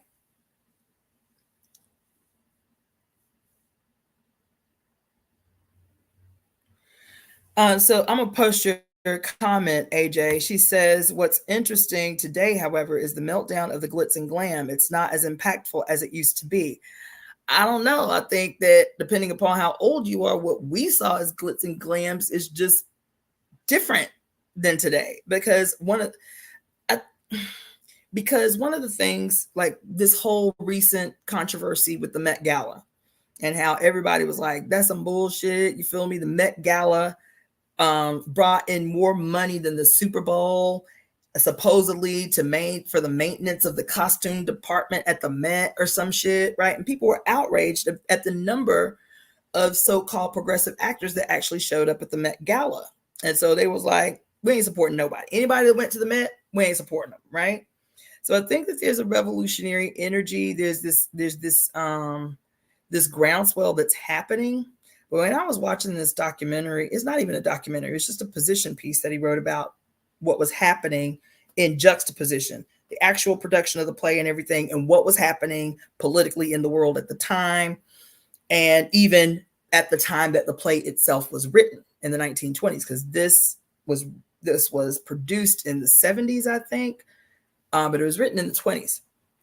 One of the things that he talked about, child, I just got goosebumps before I even said it. Let me tell you what had happened. So he was going over popular headlines, right, from the 70s and from the 20s during the Nazi regime. He was talking about, so one thing he was talking about was how, like, people in a state of like crisis, or like, he talked about this tendency that existed in Berlin at the time of people who were gay in particular having mixed loyalties. People who were gay, child, this was crazy. He was talking, and he named several men who were openly gay, and it was okay to be openly gay at the time. Two men who were very wealthy, and who, one like owned a newspaper and one did something else, and both of them were gay, but they hated Jews. And so because they had these mixed loyalties, they were like, people can be whatever they want. People can do whatever they want to do in Berlin except be Jewish, right? And they would state shit like this publicly. And so they aligned themselves with the Germans, because in the early stages of the rise of the Third Reich, everybody was like, this is just a fad. It's something that'll play out. They didn't think that it would go as far as it did. And so it was this slow rise. People were just like, oh, this is like, the Jehovah's Witness that comes and knocks on your door. They're a little weird. They're a little annoying, but, it's not impactful, right? That's how they were treating the Nazis. And so these guys who were big, they were very prominent in the gay community, but they were also outspoken in their opposition to Jewish people, had these mixed loyalties. They aligned themselves with the Germans, even though they knew what the Germans were about. They were like, well, they're white, they're German, they live here, they're not messing with anybody. Yeah, they're a little extreme. Yeah, they're a little annoying, but this will go away in time. That was their position, right? He talked about how these two prominent men in particular, even though they had given money to, they had supported, they had written about the Nazi regime, when the regime became fully concretized and seized power in Germany, both of them were killed. Without question, without a second thought. Because while you say you can be anything you want to be except German, we can be openly gay and we can be wealthy and do all the things, the Germans was like, nope, you can't even be gay, and ghosted both of them. Longtime supporters of the regime. He talked about this tendency of people having mixed loyalties based on their own prejudices. I was like, damn. And he went a lot deeper than that. Then he talked about, fast forward to the future, while these people were fighting like hell to get the production made. This was happening at a time where there was, it was a transition, I think, from the Nixon age to the Reagan age. Did y'all know? I did not know. I might have been behind the curve because I don't pay attention like that.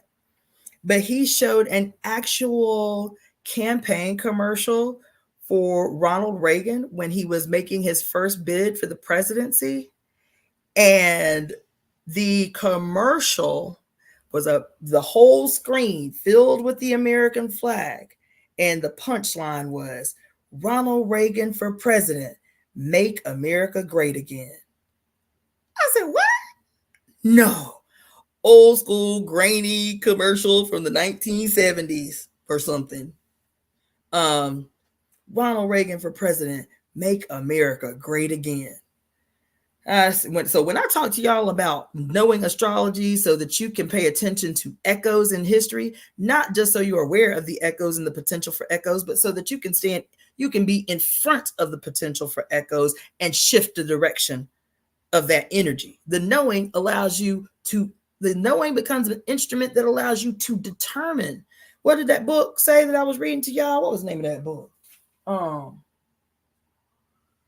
Woman's Book of Rituals and Spells. What did that book say? When the girl went to Nigeria to learn under this Babalawo, she was like, why are you teaching us this shit? I thought we was going to learn how to predict the future today. Because he was teaching her about herbs or something. And what did he say? She said, why are you teaching us about herbs? I thought we was going to learn how to predict the future today. And she said, he looked confused. Like, what you mean? She's like, I thought we was going to learn how to predict the future. And his response was, you learn how to predict the future by creating the future. You understand? You predict the future by creating the future. Shh. You understand? And to predict the future, to create the future, you have to know where the echoes have occurred in history. You have to know strategically how to position yourself so that you can now be the guider, the steerer of potentialities, as opposed to being victimized by potentialities in the fucking grips of someone else who's in the know because you ain't. You understand what I'm saying? This shit was deep. The name of the little short, documentary or whatever was called Cabaret and the Seductive Power of Evil. So much in it was so eerily familiar. Do you know at the height of the y'all tell me this don't sound familiar. This is in the 1920s. At the height of the Nazi regime, when they finally took power and started changing the laws to implement all of these draconian laws, there was a death penalty for abortion in Germany. There was a death penalty in Germany for abortion, except, of course, in the case of Jews. You hear me? So who was the death penalty for? It was to prevent white German women from having an abortion. But if a Jew wanted to have an abortion, great. That's what we need. This sound familiar at all? Y'all. Because right now, I just did a live not too long ago where I told y'all. What did I say? I did a whole long live talking about how I don't break the law, right? I don't break the law.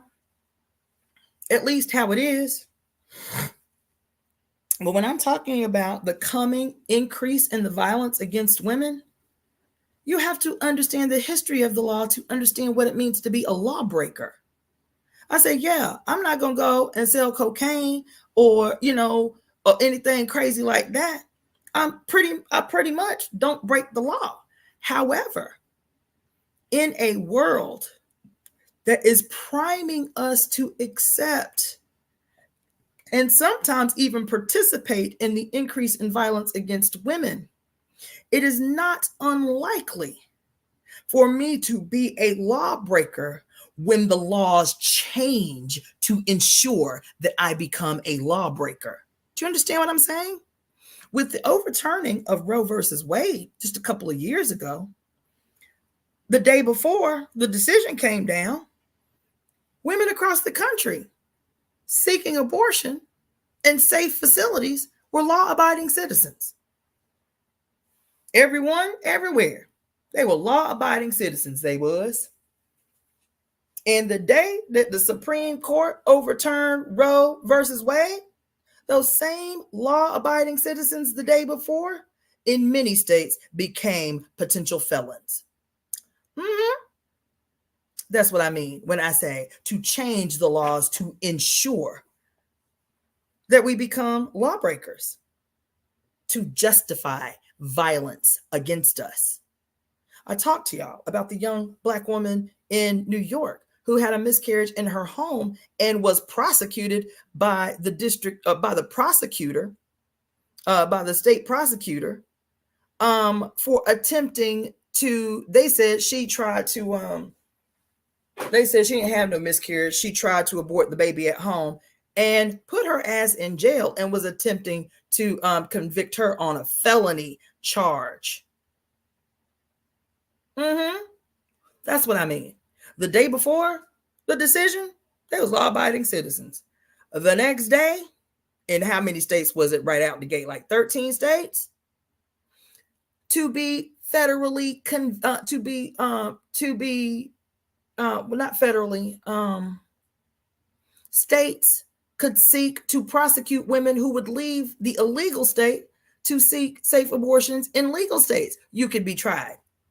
That's when they started talking about tracking women's pregnancies, using the pregnancy app, the ovulation and pregnancy app, to determine if women were pregnant who had not yet gone to the doctor or whatever the fuck, so that they could prosecute if they attempted to leave the state to have safe and healthy abortion. That's what I mean. I'm not just talking about brute force overt violence. I'm talking about state violence. I'm talking about the little white girl in fucking Pennsylvania who had 5 armed sheriffs come into her little Wicca store and threatened to arrest her on an obsolete law created in Pennsylvania against gypsies reading tarot cards. Said if we come up in here and anybody else reports to us that you, quote, predicting the future or reading tarot cards, we're going to come in here and arrest you based on, code, whatever the fuck, section, whatever the hell from 1878 or some shit. I'm talking about state violence. I'm talking about the increase of state violence. What about this thing that just happened where it's not final yet, but they are just saying now that it is unconstitutional for this Black female-led organization that disseminates business startup loans and grants to Black female businesses and organizations, and they done ruled that shit unconstitutional when Black women got less than 1% of the $578 billion set aside for business startups. Less than 1%. But this Black-led, Black-owned organization is saying, well, we gonna pick up the slack since the government ain't doing shit to distribute this money equitably so Black women can have enough startup capital to start successful businesses. We gonna pick up the slack. We gonna start giving money exclusively to Black female-led organizations. That shit just ruled unconstitutional. That's what I mean by the increase of violence against women. I'm talking about state violence. Yes, regular everyday bullshitting ass men violence, but state violence. And this thing where, because to watch documentaries about how the Nazi regime came into power and how fast it happened in the blink of a damn near eye, how fast it happened, how rapidly the laws changed. That shit didn't take decades. That shit took a couple of years. You feel me? And then the first thing that they do was implement the death penalty for abortions in previously progressive, gay-friendly, cultural-friendly Berlin. The first order of business was to implement this was an aggression against women that happened in Germany. You feel me? That was their first order of business. I said, God be goddamn if we ain't living in that shit in real time. But because social media, is quite possibly the instrument functioning as the stage, as a metaphor for human corruptibility, we overlook the suffering of others because we really just want to go out and have a good time. We just want to see the potential famous person walking down Hollywood Boulevard. You feel me? We get caught up in the daily grind of living. Anyway, that's all I got for y'all. This was fun. It's so interesting. Child, if you do that again, me and you gonna box. Get down. That hurts. It's so interesting. Y'all be like real ass night owls. I'm on the Pacific Coast, and y'all just all up in here. And I know most of y'all got to work tomorrow. You feel me? You know what I'm saying? I know it's got to be midnight somewhere for some of y'all, and y'all just right here jolly on the spot. I like that. I ain't know 9 o'clock was the magic hour for y'all. Anyway, I appreciate you. This was fun. I appreciate the shout outs. UNG radio station. Child, it's been too long. We got to link up. You feel me? Yes. Harasley. Yes. Mawiya Bamani. Yes. Okay. Everybody all jolly up in the spot. Flow with Earth. Let's see. My eyesight is getting aged. Fernie Love. Evolve. Aisha H. Jackson. Saltlock. Oh, I think I know you personally. I think we met face to face. Annie. Chica Inbot. Sia Moringa. Mr. Crow Feathers. Okay. Yeah, everybody all up in here. Yes. So, okay, let me just make a closing statement and then I'm going to go. Okay, everybody that tuned in everywhere else that I already shouted out, let me make a closing statement because I don't want y'all. I like exposés. I do. I like wormholes. I like knowing, you understand, the different ways that this little institution, this little project we've been involved in plays out. You understand? So while I can be up in here in my feelings about some of my favorite bands, quite possibly being instruments of a psyop created by the state, please believe it does not dissuade me. It does not. I can make little jokes and cracks about sometimes it'll catch me off guard and I'll be like, oh, damn. You know what I'm saying? We may not win. I don't believe that. I do not believe that. I believe. I am certain. I don't believe. I am certain. I am certain. Because the time guarantees it. The time guarantees it. And we can see whispers of it all over the place. How we meet when we never should have been able to meet. How we cross paths. How a voice from nowhere speaks to something deeper in us. Questions and queries that we have not been able to answer for ourselves. All of a sudden, a voice from out of nowhere. It comes and it's like, this is who you need to know. This is what you need to read. This is the person that you need to know. This is the path that you need to cross. And guess what? You live in a perfect period in human history where the former boundaries that kept you apart are obsolete. You can meet and talk with someone while you are in LA who lives in New Zealand in real time. You don't have to travel 3,000, 5,000 miles across the planet to go and meet face to face with this person. You can, in real time, in an instant, meet your spiritual family anywhere on the whole of the planet. And this becomes the weapon. This becomes the instrument. This becomes the architectural foundation of how we are certain that all things are perfectly in place for us to step up and take hold of the reins of power that will guarantee that we are victorious at the end of this period. To know is to allow us to do that. To know fully what we're up against, how diabolical this thing is, and how deep it goes is just to inform us, not to scare us, not to demoralize us, and not to get us off task. So I hope in this summation, I can articulate that. Because I'll be honest, last night I was up in here, so dude, I got to stop listening to all this bullshit. Everybody is the police. Everybody is an agent of the state. God damn it. You know what I'm saying? Is this shit done a number on my brain? How do I need to deconstruct this shit? Is this some shit I need to go into deeper? You feel me? Regardless, to know what they say in the art of war, know your enemy, know yourself. To know how diabolical, to know the links that they will go to secure they trying to secure a life that is already over. It is already done, child. It is already written. It is already done. How do we position ourselves for the inevitable? What is the role that we will play in the inevitable? What will our descendants, whether you have children or not, you got descendants, by the way, what will our descendants say about the role that we played in the ushering in of the new world?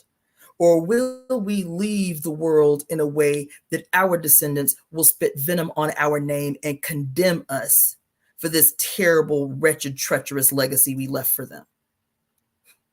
These are the questions that we have to ask ourselves every goddamn day. Even when we tired, even when we frustrated, even when we up in here in wormhole and end up dismayed because our favorite childhood band we found out is the goddamn actual police, is the goddamn state shit. Pulling at our heartstrings, trying to get us caught up on some bullshit. Even as we do that, even as we watch what's unfolding in the world,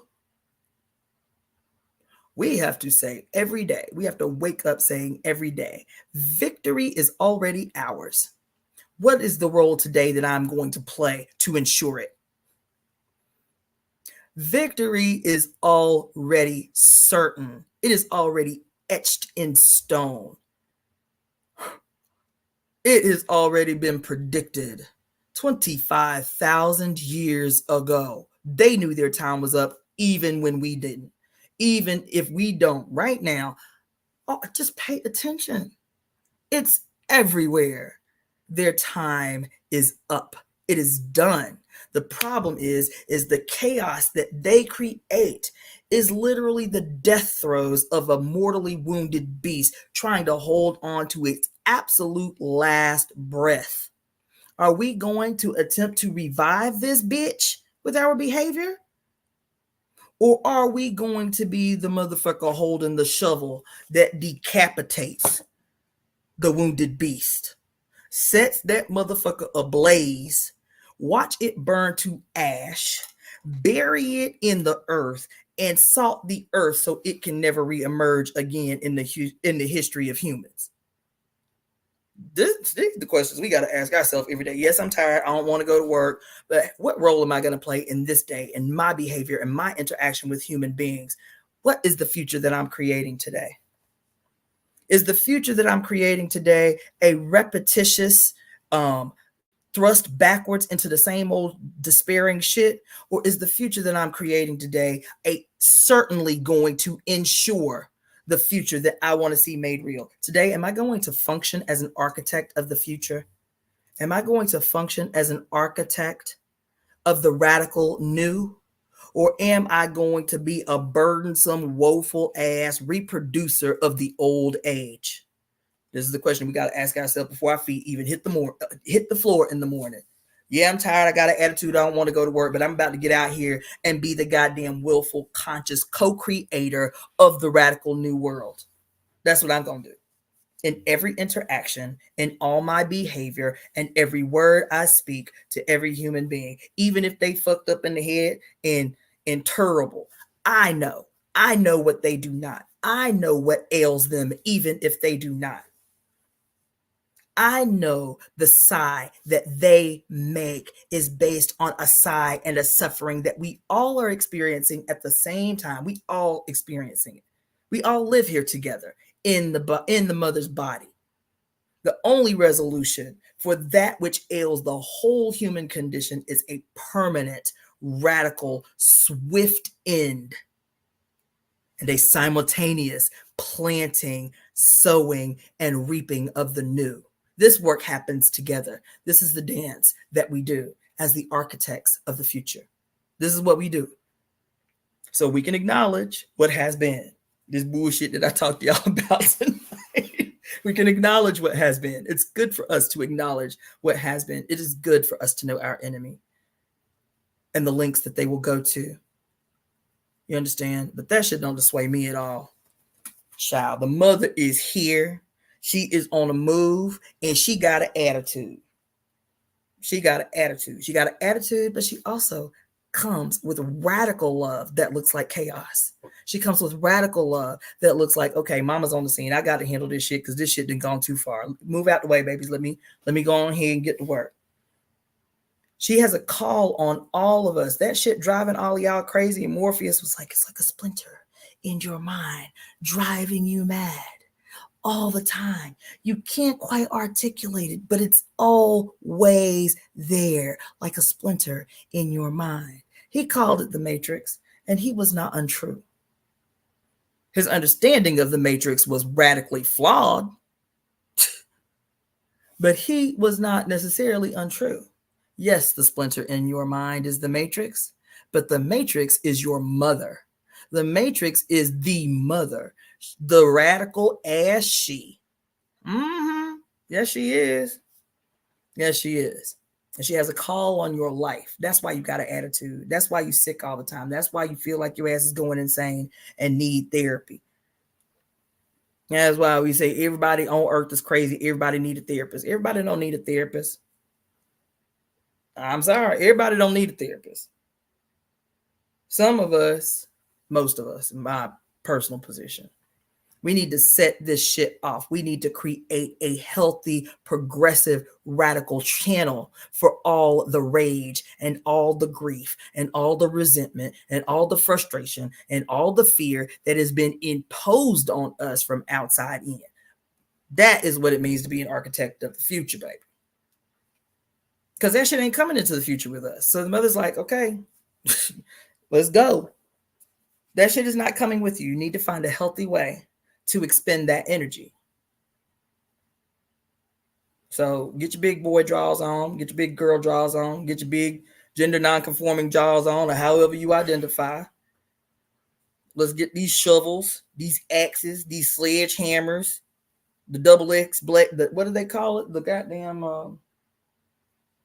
the double-edged axe. You understand? And let's start expending some of this energy so we can set this shit off. So we can plow the earth, lay the foundation, start prepping the bricks to construct the new.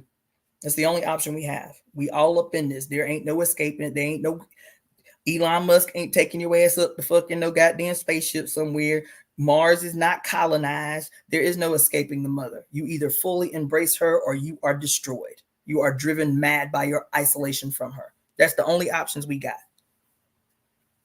to embrace the mother or to betray her, to embrace the future or betray it. What did Frantz Fanon say? I think was it Frantz Fanon? Yeah, it was Frantz Fanon. Frantz Fanon said, especially for the colonized subject, especially for the victims of imperialism and colonialism. When we are born, we have but two choices. We are here for two reasons. For one reason that's tied to each other. To either fulfill or betray our destiny. That's it. That's it. We ain't here for nothing else. Everything you do, every skill you have, every art you have, everything that you have passion for is tied to the betrayal of or the fulfillment of your destiny. That's it. How does your art contribute to the fulfillment of your destiny? Because art is not your destiny. Art is the instrument for the way to your destiny. If you are a dancer, if you are a musician, if you are a painter, if you are a graffiti artist, if you are a skateboarder, that is not your destiny. These are the vehicles and the instruments through which you fulfill your destiny. Have you even defined for yourself what your destiny is?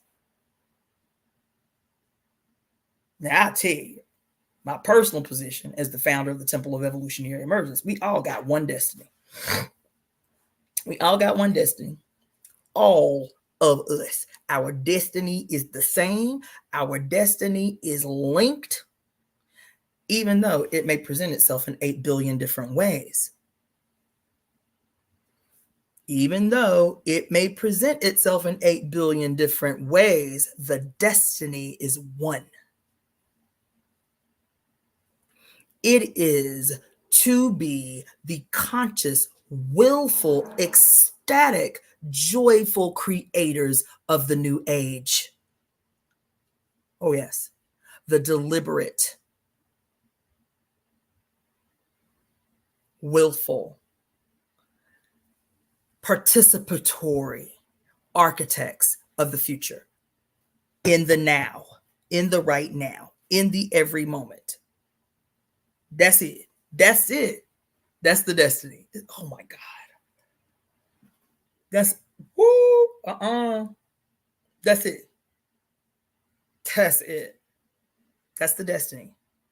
Now that may look like me as the artist, and I write some song or I paint some painting, and I think it's the most wonderful thing I've ever seen. And that's the only reason that I do it, is because it gives me joy and pleasure. But little did I know that 3 years from the execution of this piece, some child in the 3rd grade would see this piece and something would emanate from it and move that child in a way that that painting didn't move any other children. And it would spark something in this baby. And this baby would say, as a teenager, I'm going to change the world. This is the trigger. Let me tell you, I went into ceremony with ayahuasca once. That shit was so goddamn radical. I did it several times, but this one particular, it wasn't even ayahuasca. I'm lying. I had done ayahuasca 2 weeks before. You know, you're supposed to take some time off of any kind of substance when you do ayahuasca for like 6 weeks or something. 2 weeks after I did ayahuasca, I did a minuscule amount of mushrooms and went into a full ayahuasca ceremony, like full ass, deep ass dive into ayahuasca on mushrooms. And so I'm trying to come out of the trip. I'm trying to force myself out of the trip, right? So I'm driving, y'all, when the shit hit, because I'm thinking, oh, it's a little microdose of mushrooms. I'll be cool. I can drive. Blah, blah, blah. Child, I'm on the freeway in goddamn middle of the nowhere, Georgia. When them mushrooms hit me, like full ass ayahuasca ceremony, I was like, oh, I'm not ready for this. I can't do this. I'm driving. I can't do this. Right. And so I'm like trying to bring myself out of ceremony. So I'm like, I'm cranking up the music. I'm like, yeah, I gotta be straight. I'm trying to quote, force myself to be straight so I can drive 2 hours back to where we was. Right. I turn on the song by, what's her name? Sampa the Great. And 3 seconds into the song, I was like, oh, I've heard the song a million times. that particular moment on the freeway, as soon as the song comes on, Spirit says to me, don't you know that she wrote this song for you? I was like, what? Oh, my mind is blown. She's like, she didn't know she wrote it for you. She wrote it for this moment. Now lean in. I said, oh, no, I'm not going to lean in. I'm not going to lean in. That shit blew my mind. So I changed the song. I was like, this is too deep. I can't do it. I turned on another song. I've been listening to this song since the 80s. The song was A Day Called Zero by the Sugar Cubes. A Day Called... The name of the song is called... This is 4 years ago that this happened. The song was called A Day Called Zero by the Sugar Cubes, written in like 1988 or some shit, right? The day that I ate those mushrooms was, what was the day? It was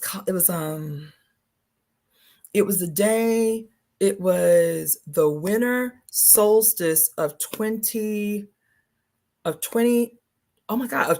It was the winter solstice of 2020 when it was the great, what was it called? It was called the great,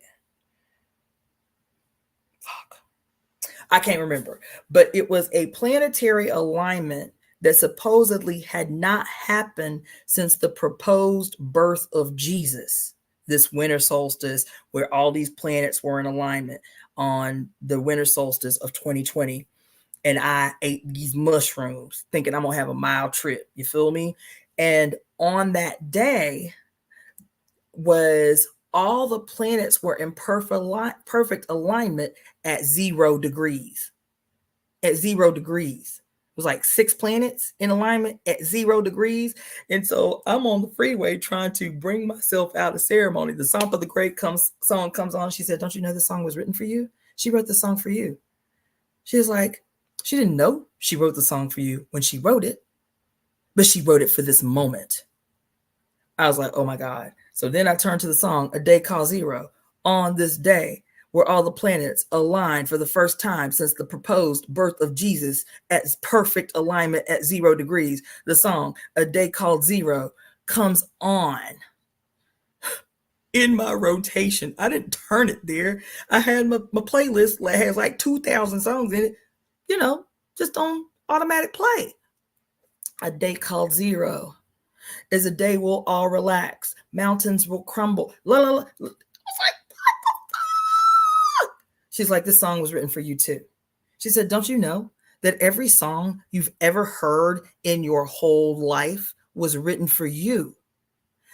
Every song was written for you. They didn't know it was written for you. They didn't have to know. This is what the Matrix is.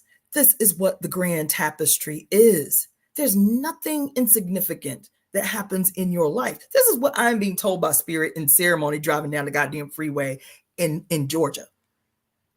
There's nothing that has happened in your life that is insignificant. Every song is a strand in the tapestry of your life that was purposeful. You wouldn't be the you that you are right now in this moment had you not heard the song. Had you not had this experience, had you not had this memory. I am telling you now that these songs, A Day Called Zero, on a grand planetary alignment that hasn't been seen in 2,000 years at 0 degrees, and I'm telling you, I want you to see that it's me. A Day Called Zero, written in 1988, right? Listen, I'm just telling y'all, this is how I walk with Spirit. Now, it may be insignificant to you. It may not mean anything to you, and that's okay too. My experience may just be profound to me, but I'm telling you to be able to see her that deeply in what we would otherwise see as the mundane in the world. And it didn't take me being in ceremony with ayahuasca no 5, 6, 12 motherfucking hours. I took a minuscule amount of mushrooms and she pulled all the cobwebs off my eyes. She said, in this moment, I want you to see. This is the work. This is the work. So while we've been doing all this, the other shit, demonstrating, protesting, and shit like that, and it's served its purpose, Are we going to create something new? Do we have the radical vision to even create it, to envision it in real time in our mind and understand how our daily behavior, our daily interactions, there is nothing in this moment in human history that is mundane, that is unimportant. We are the weavers of the threads and the fates. We are the weavers of the threads of destiny. We are. Every single solitary person on the planet right now is weaving the future, whether they're conscious weavers and creators of the future or whether they are unconscious recreators of the past. We are all playing a role. We are all doing that. Can we be conscious creators, weavers of the tapestry that is all of us?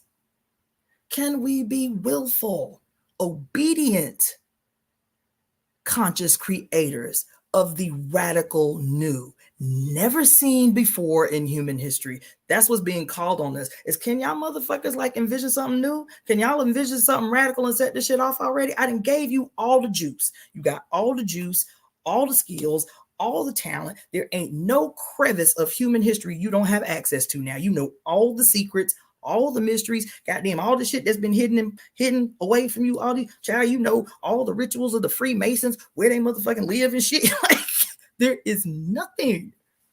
There's nothing on earth that is a secret anymore. We have no excuse. There is nothing that we don't have access to. No skill, no person.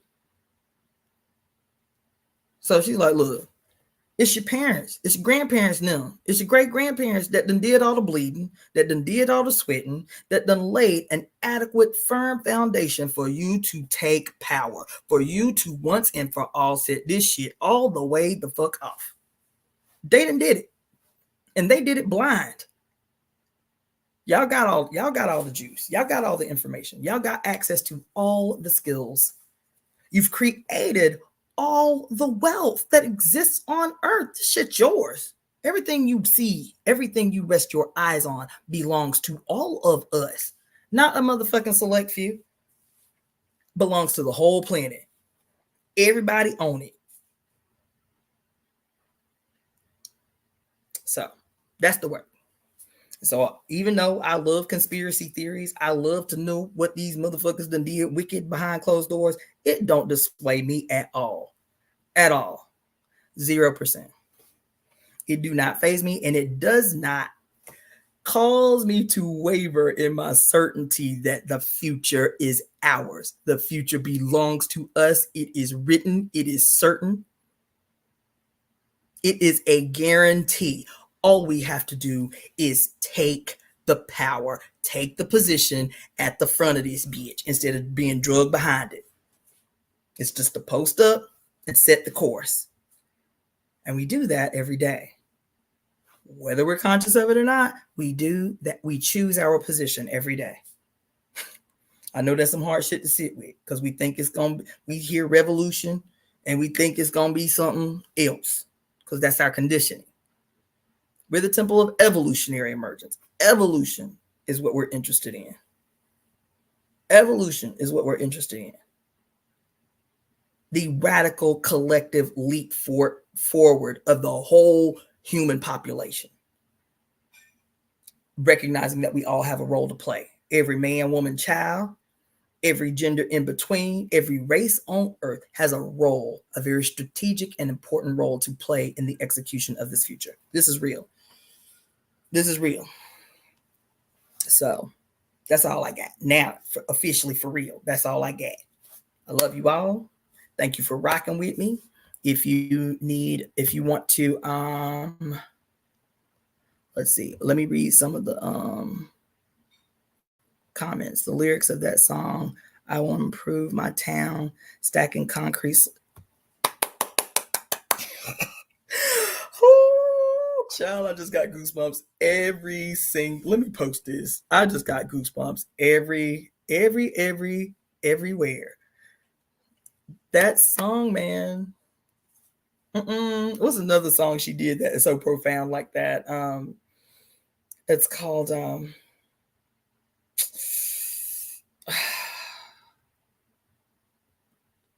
Ooh, modern things. Oh, those modern things, like cars and such, have always existed. They've just been waiting, like dinosaurs or something to that effect. Is that it? Oh, those modern things. No, it might be modern things. I think it was something. No, she talks about going on a mountain. Child, what is this song? Talks about going on a mountain with a big stereo and 6 batteries and talking to the world. What is the name of this song? Oh my God, what's wrong with my mind? But anyway, it's on par with that. Yes, thank you so much for posting that. Because this girl, listen, I thought it was the last thing I was going to say, but Bjork is a witch. Okay. Bjork is a witch. I've known it since I was a kid. This girl is a witch. This girl is what Mary Daly called the evidence of the fates in real time. This girl is a weaver of the future. Yes, she is. Bjork was founded. She made her first album when she was like 14 or 15 or some shit. But you can go back and listen to songs and people are like, this bitch crazy. Like, what the hell is she talking about? And then go back and listen to it as an adult. I'm like, oh my God, this bitch is a witch. She was weaving the future is what she was doing. That's what we said. That's what we said about Pure Lust.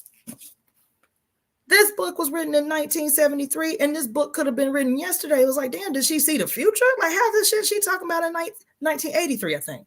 83 or 73, something like how she was talking about this shit. She was talking about gaslighting in here, talking about breadcrumbing as instruments of patriarchy. This ain't no new psychological phenomenon that just popped the fuck up from out of eternity somewhere. She was like, no, these are instruments and weapons used against people as weapons of patriarchy, right? She talked about women, the power of the tongue being able to change the material world. And that's why every word in here, when she talks about the etymological origin of words and how their meanings have actually been flipped upside down for the sole purpose of casting spells on women. That's what she said the church did. What'd she say? What'd she say in the opening statement of the book? What'd she say? This book is gangster.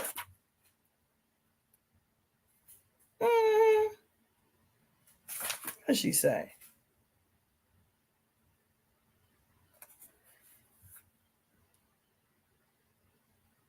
There's one catchphrase right in the beginning where I was like, okay, we up in here.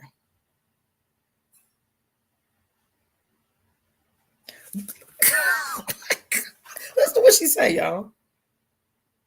She said, the wanderers of this work, talking about this book, this isn't an introduction. The wanderers of this book, of this work, meander through 3 realms of spheres, coursing first through the archospheres, the realm of origins, through the pyrospheres, the purifying realm of fire, and last through the metamorphospheres, the realm of graceful transformations. Our struggles are battles of life and lust, transcending the states of stagnation. Our quest implies constant creation.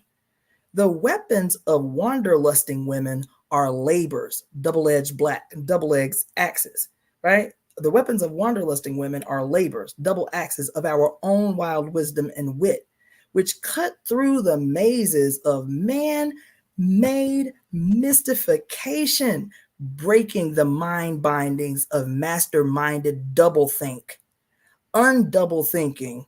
The lusty wanderers of the realms of pure lust strive also to intensify our sense of genuine and organic complexity. Baby, listen, this book, what did she say? Oh my God.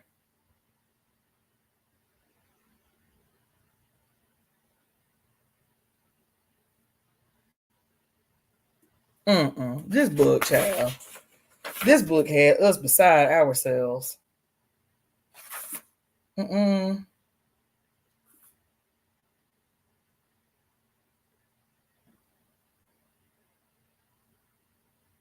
Yeah, I'll let y'all just go and wander through this book. I read the whole book on my YouTube channel, so y'all can look at it that way. But yeah, this is going to shock y'all. What do we say about the great cosmic mother? A woman Monica Zhu from freaking Sweden and a woman named Barbara Moore from Portland, Oregon. These women drafted this piece of work together, The Great Cosmic Mother, rediscovering the religion of the earth. And till the day they died, never met Monica Zhu and Barbara Moore, never met. And drafted this piece of modern living wizardry that has brought most of you to me. Everybody up on here was brought to my page by the Great Cosmic Mother. 99.9% of y'all up on here because for whatever reason, I was certain I was reading to myself. I got up on here 4 years ago and decided to read this book aloud because I could not find an audiobook of this book. And all of a sudden, it's like a magical web that I casted on the planet just by reading their words.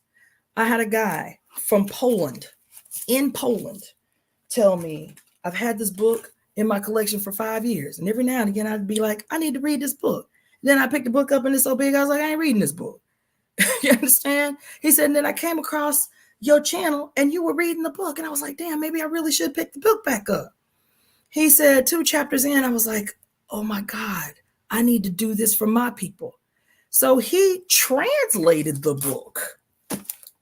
The second chapter in, he's like, I got to do this too. Translated the book to Polish using Google Translator and read the whole book in Polish on his YouTube channel. 4 or 5 months after he sent me that email and he participated in some of the book clubs online. 5 months later, this man who lives in Poland is sitting in my living room. This is the web that we're casting. This is the weaving magic of the fates. Because every last one of us, how do we wield that power? How do we, and I appreciate this woman for putting these lyrics on here. I forgot, man. I just forgot. The lyrics of that song, I will improve my town, stacking concrete slabs, me and you and my Pluto. You spoke on the significance of Pluto on my last live. I know, child, Pluto is all up in my shit for the last 4 years because she is up on the throne right now. You feel me? A date called Zero. It's on the album. I think it's called Planet. That whole album is witchcraft. I'm trying to tell y'all. My poor mama, she was, this little black girl in Alabama. Like, girl, what in the hell is you listening to? What in the head? Where did you hear that? Where you get that from? This is witchery. This is the weaving of the threads of destiny. There is nothing insignificant that's happened in our life. Now, can we look back over our life with a discerning eye? Extract from it without judgment and without fear and without pain. Extract from our past what is useful right now that we have a language to understand the experience. See, there were so many things I didn't have the language to articulate what I was experiencing, but the experience was still impactful, even though I didn't know what it was for then.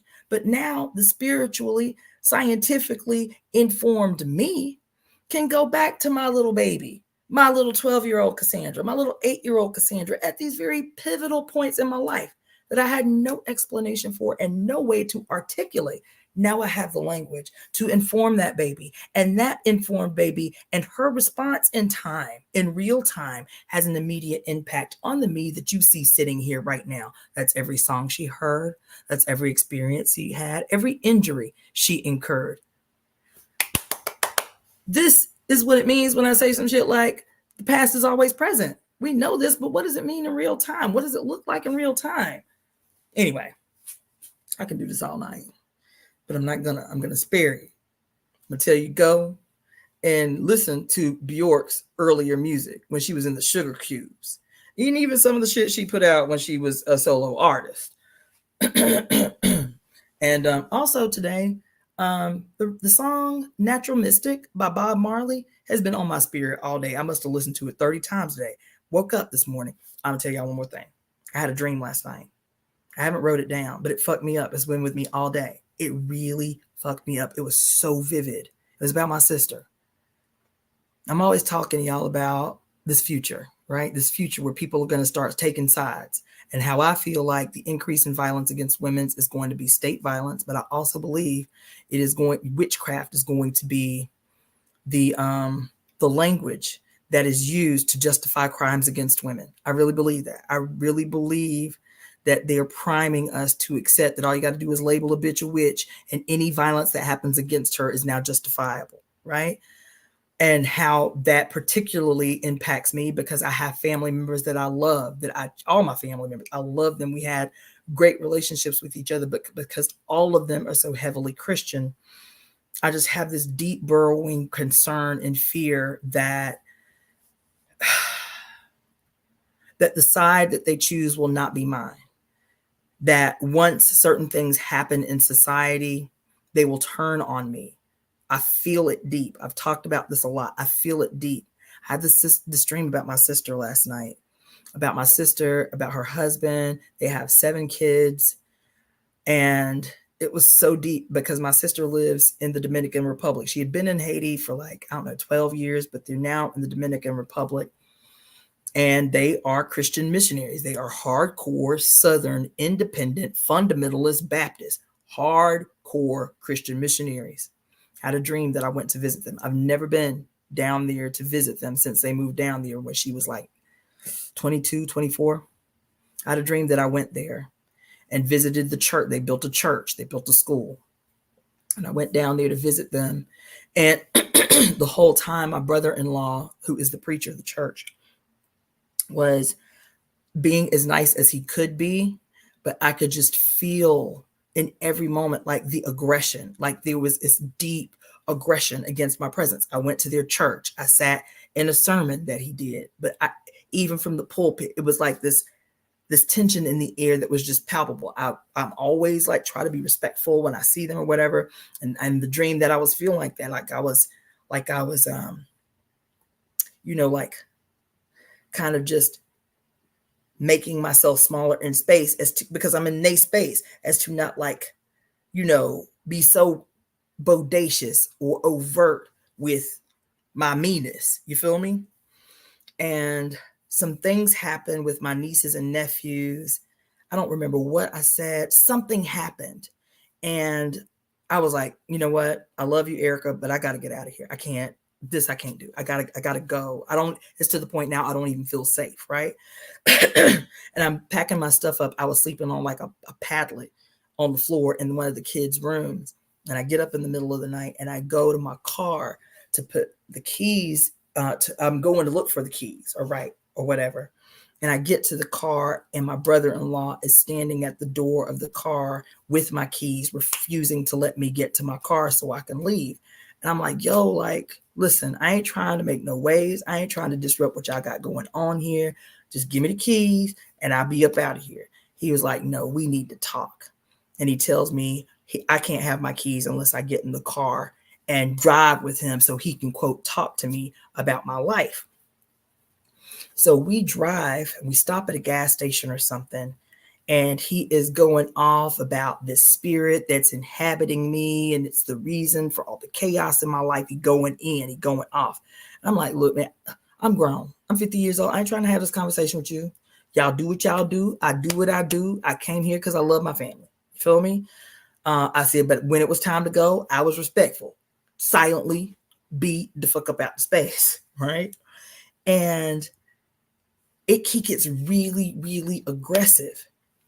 And so he takes me to the church. He takes me to their church. And there are all these people in the church. This is so weird. I know, but let me just get it off my chest. We in the church and it's like they're having a service or something.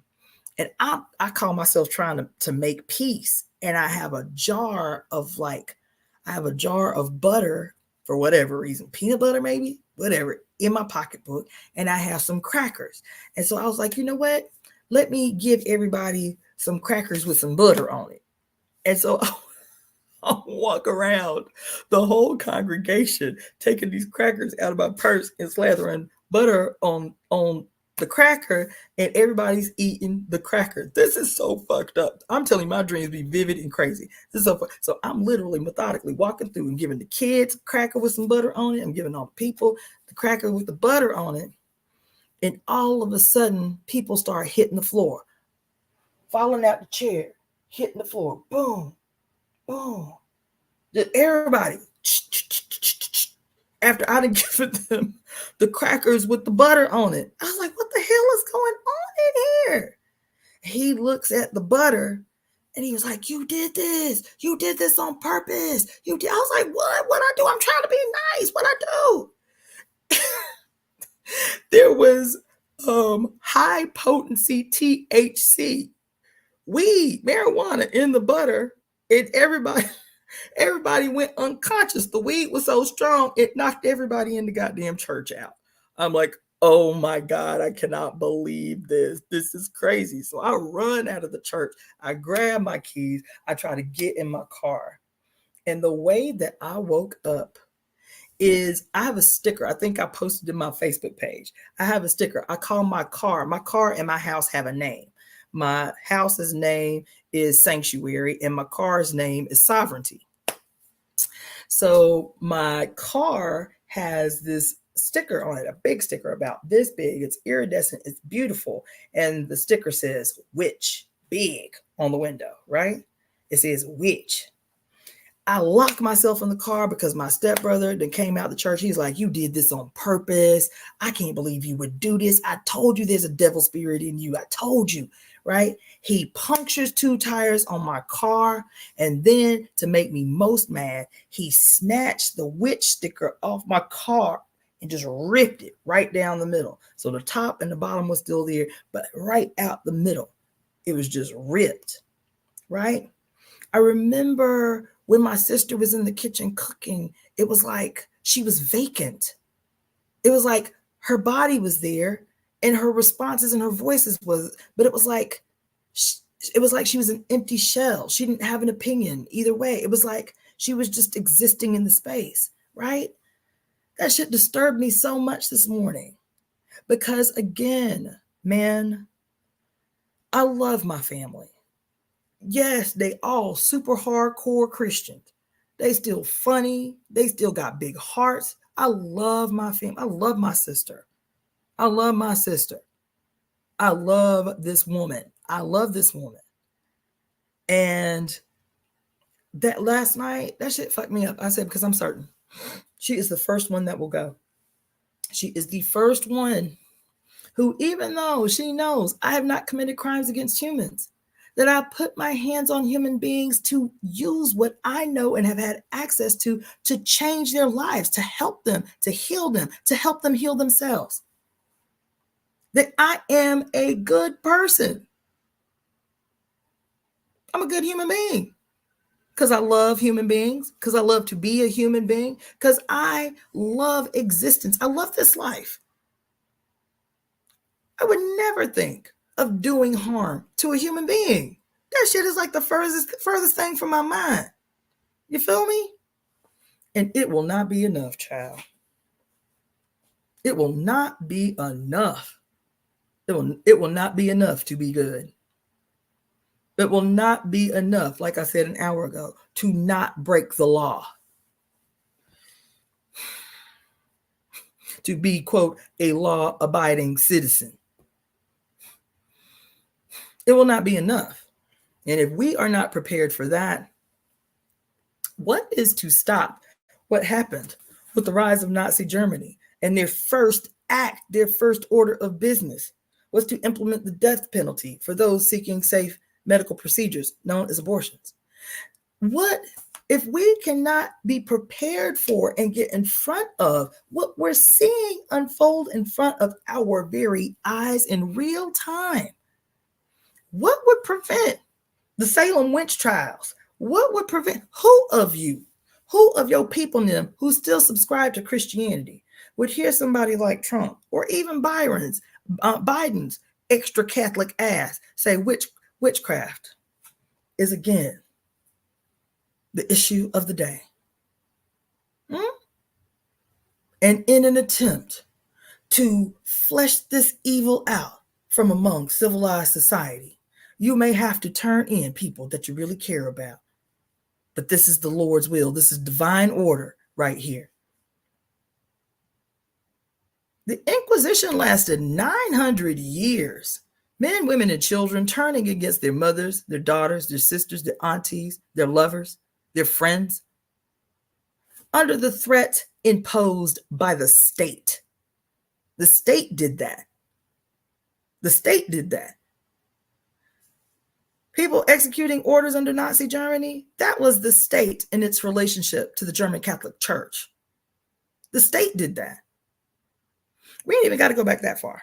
The Satanic Panic of the 1980s devastated the lives of 3,000 people in this country under false claims that they were in league with the goddamn devil.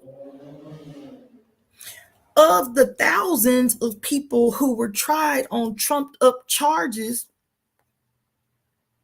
suspicion by nosy ass, caring ass neighbors, something looks suspect. I think they might be devil worshipers. And that was all it took for the state to come down on law-abiding citizens like a lead goddamn bomb.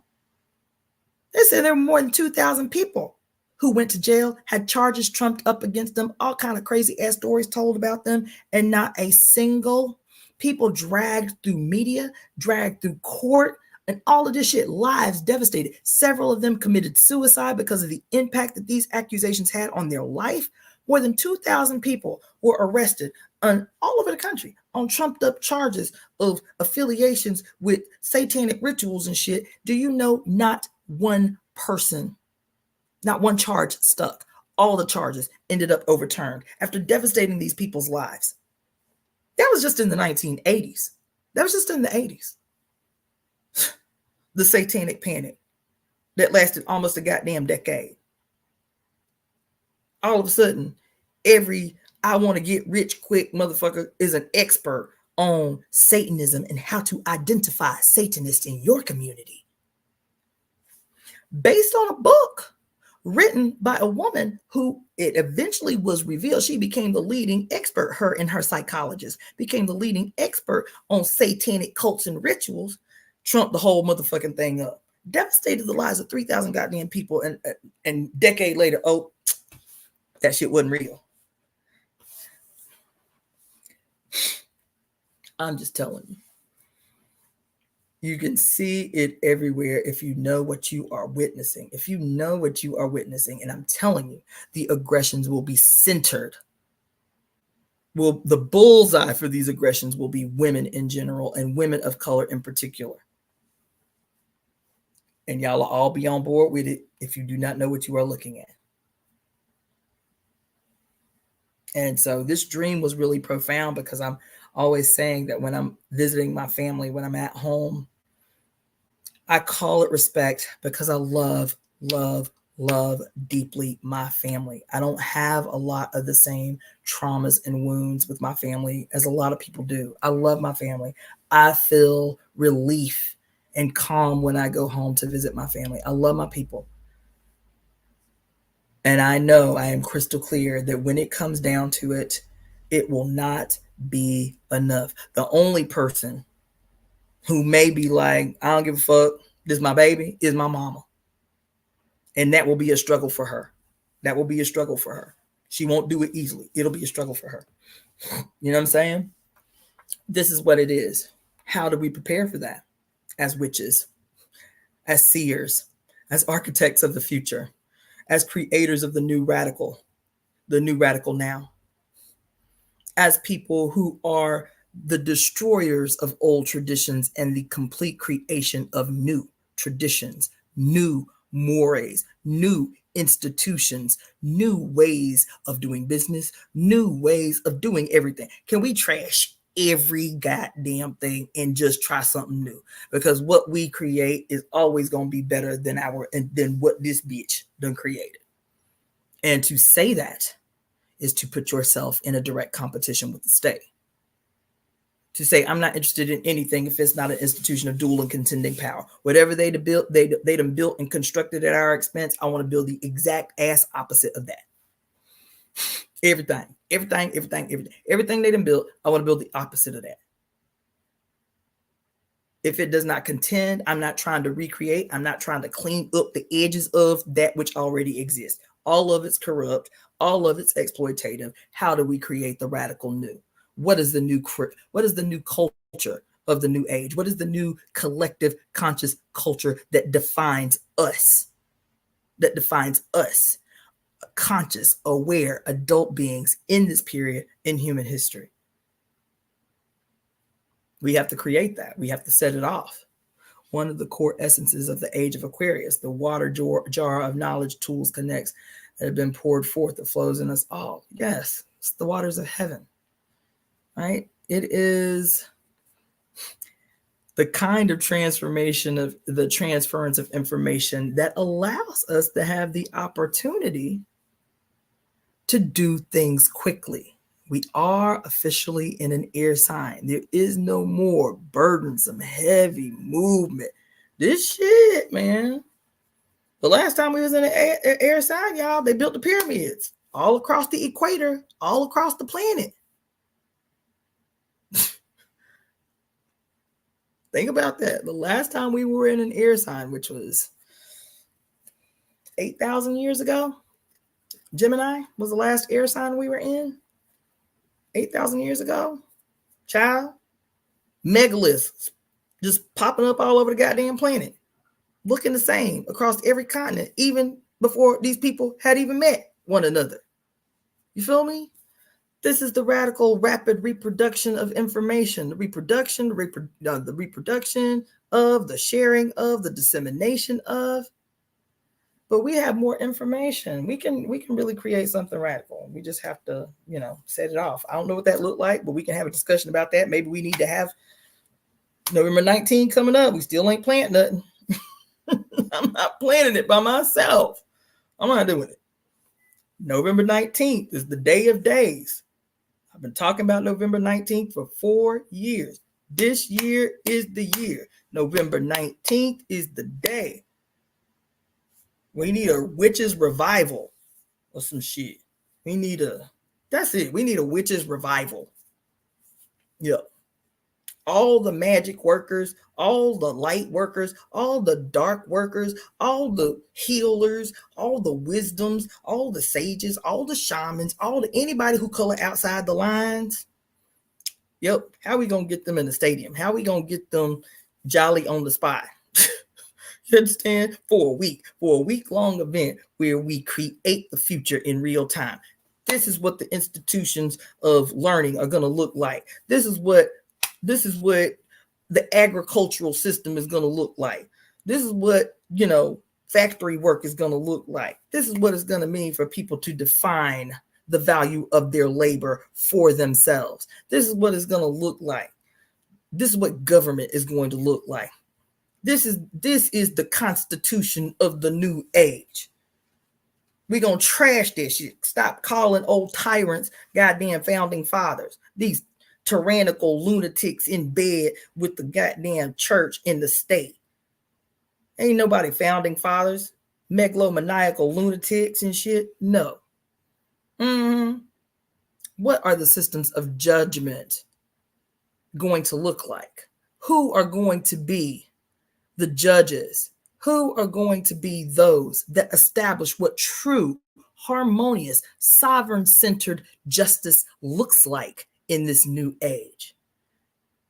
What is the role of the grandmothers in this new world, the wisdom keepers that have been tossed away by society on this planet?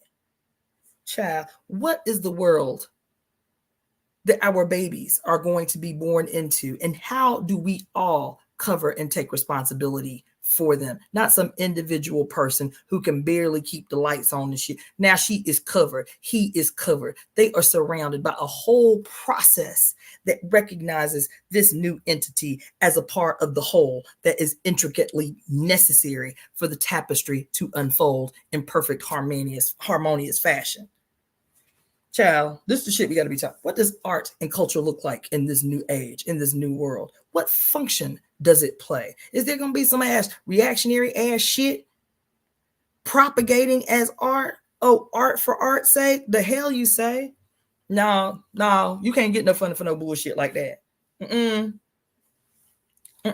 Not when you are using ancient science.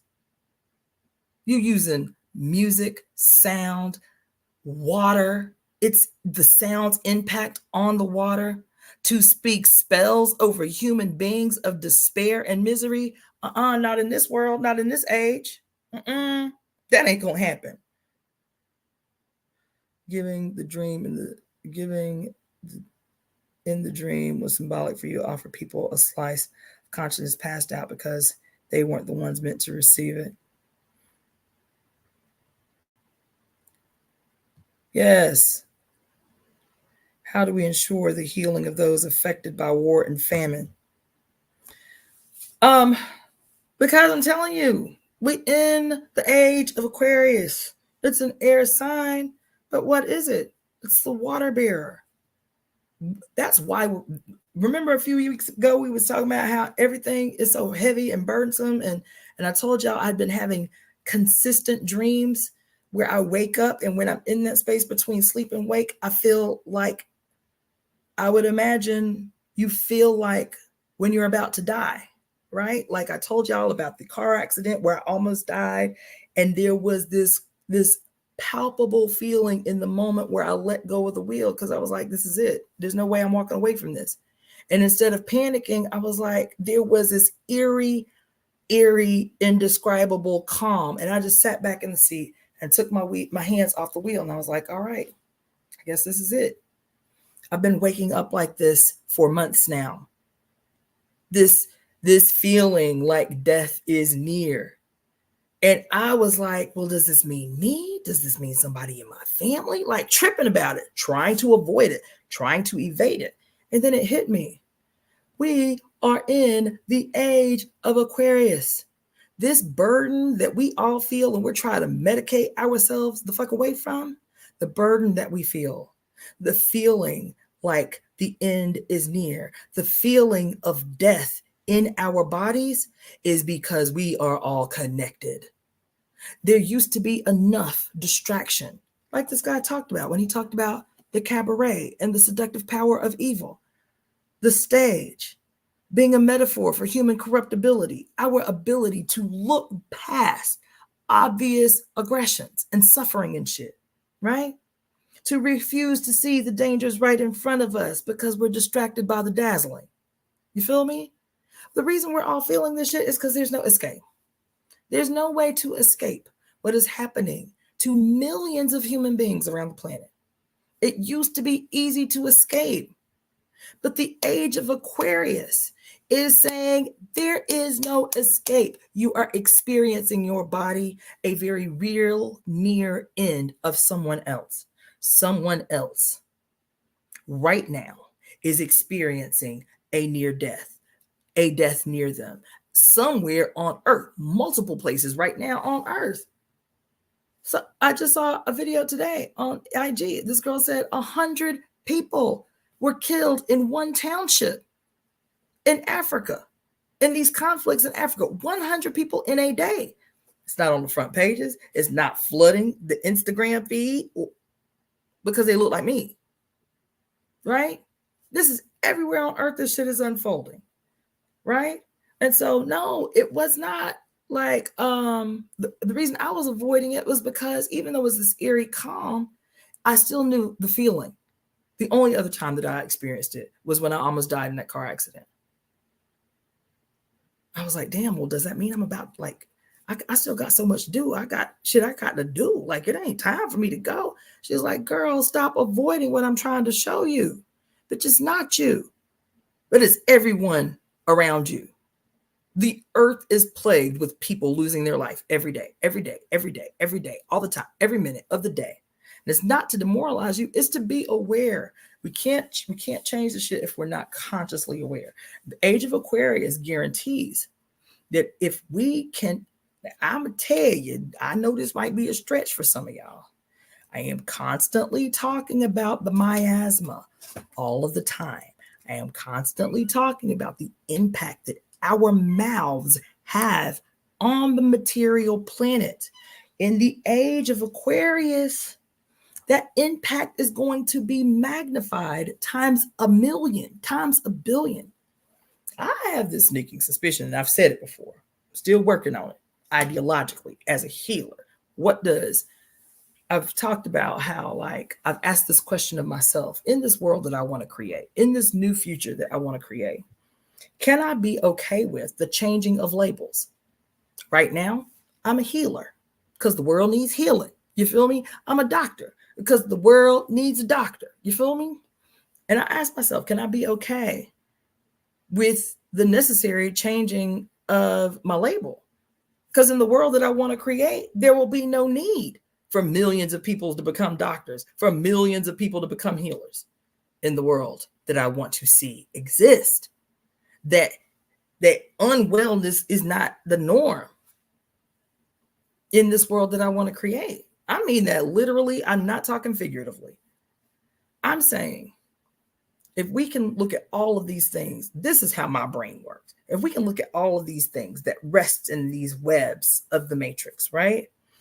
If we can look at all of these things and see, not like, oh, this is just some useful information I can just have in my head so I sound good when I talk to people, how to apply this information. So I just got this book called, what's it called? I just got it yesterday. I haven't even cracked the spine open, but I know what it's about. It's about Dr. Emoto's work.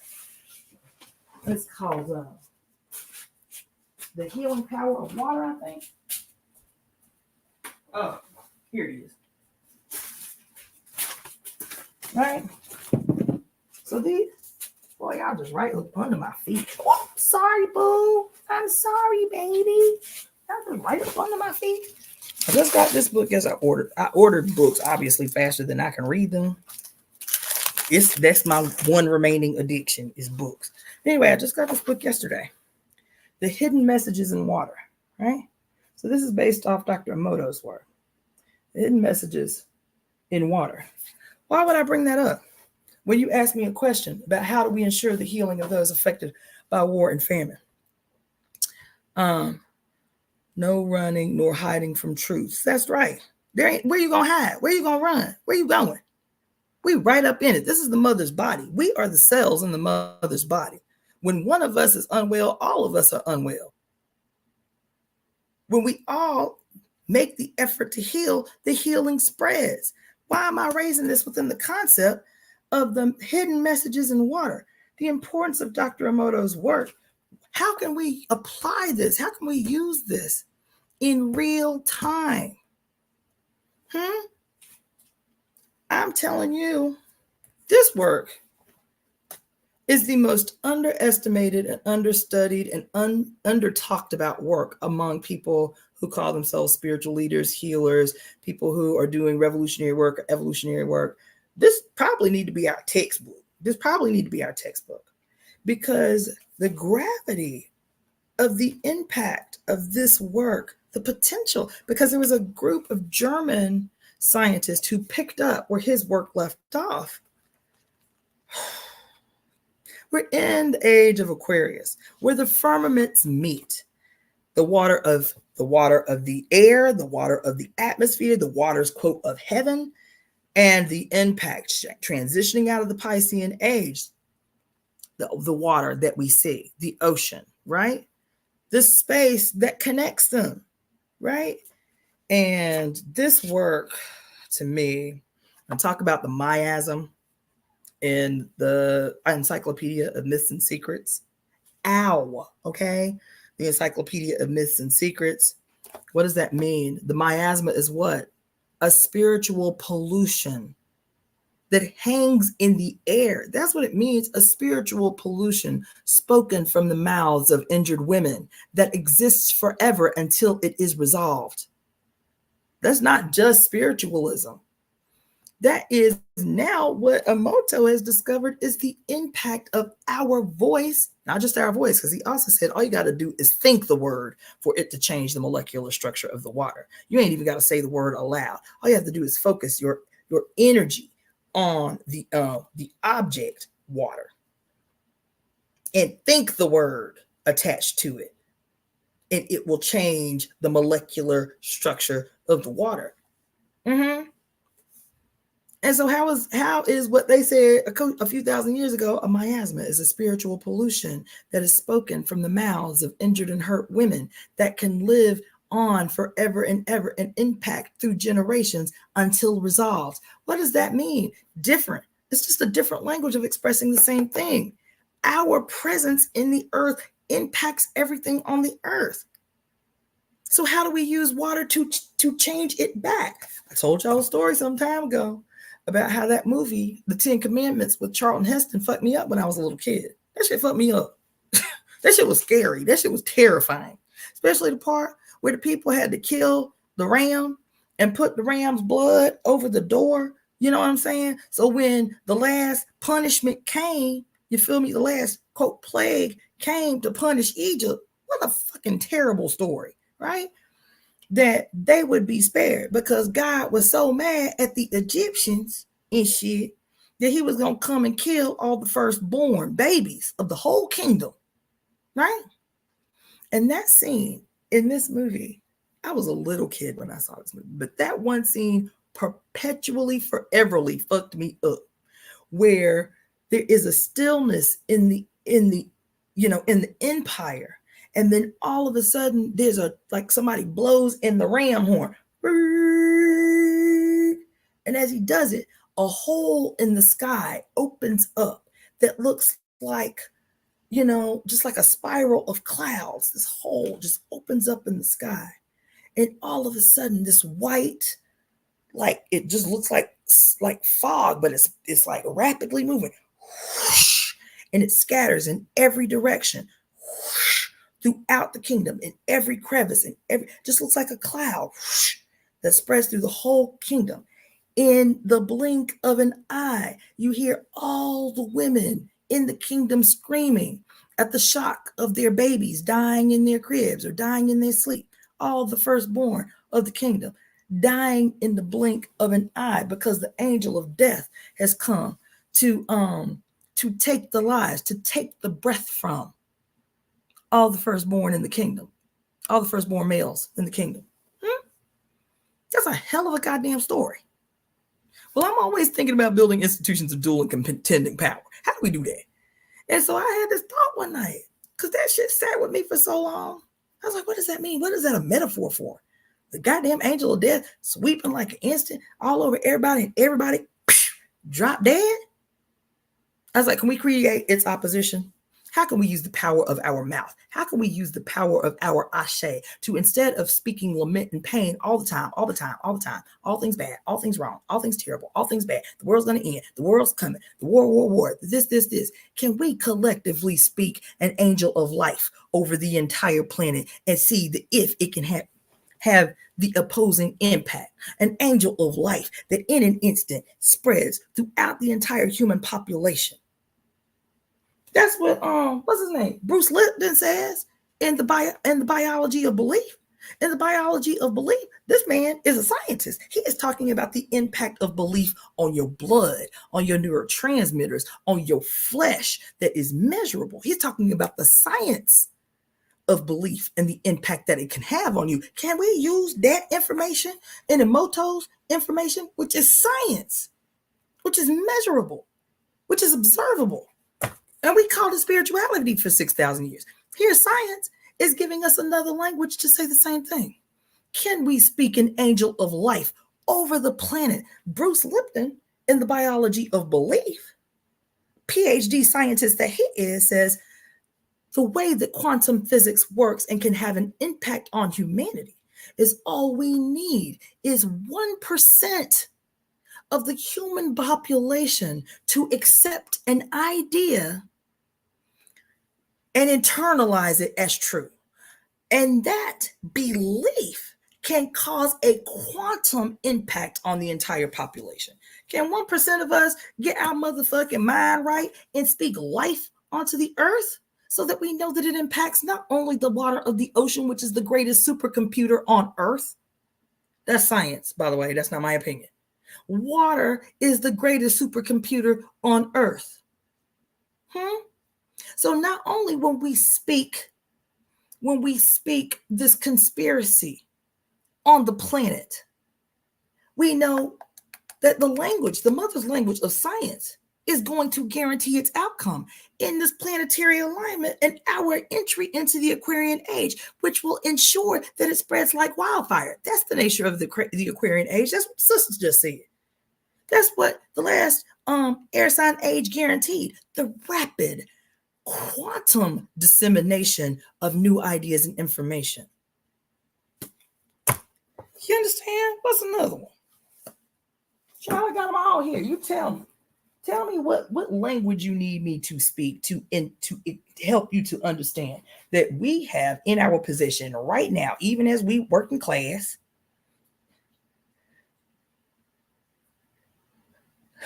Who is Shug Williams? Why you never sit down with me and talk about this? Who is Shug Williams? I'm sorry. Let me see your face. Oh shit. I know who it is now. Oh my God. Yeah, man, it's been a long time. I ain't seen your ass in damn near a decade. Anyway, this is because I'm always talking about closing the chasm between spirit and science. Closing the chasm between spirit and science. They are two sides to the same phenomenon. It's like these elites are sending other souls to spirit realm by using the medium of war, keeping death busy while they keep destroying life. For millennia, souls are waiting to clock back into the spirit realm, but it's like they come earlier before their time. Everything, that's a problem. I feel what you're saying. I feel like death isn't an issue, but it's more the way people are dying. No, death is the issue. Because right now, under the patriarchal rule, I know who it is now, baby. I know who it is now. Horus. Under the patriarchal age, death is the ritual to appease the war god. Death is the ritual to appease the war god. You feel me? So without getting too deep into that, but go back over to your great cosmic mother reading. You feel me? Let's see.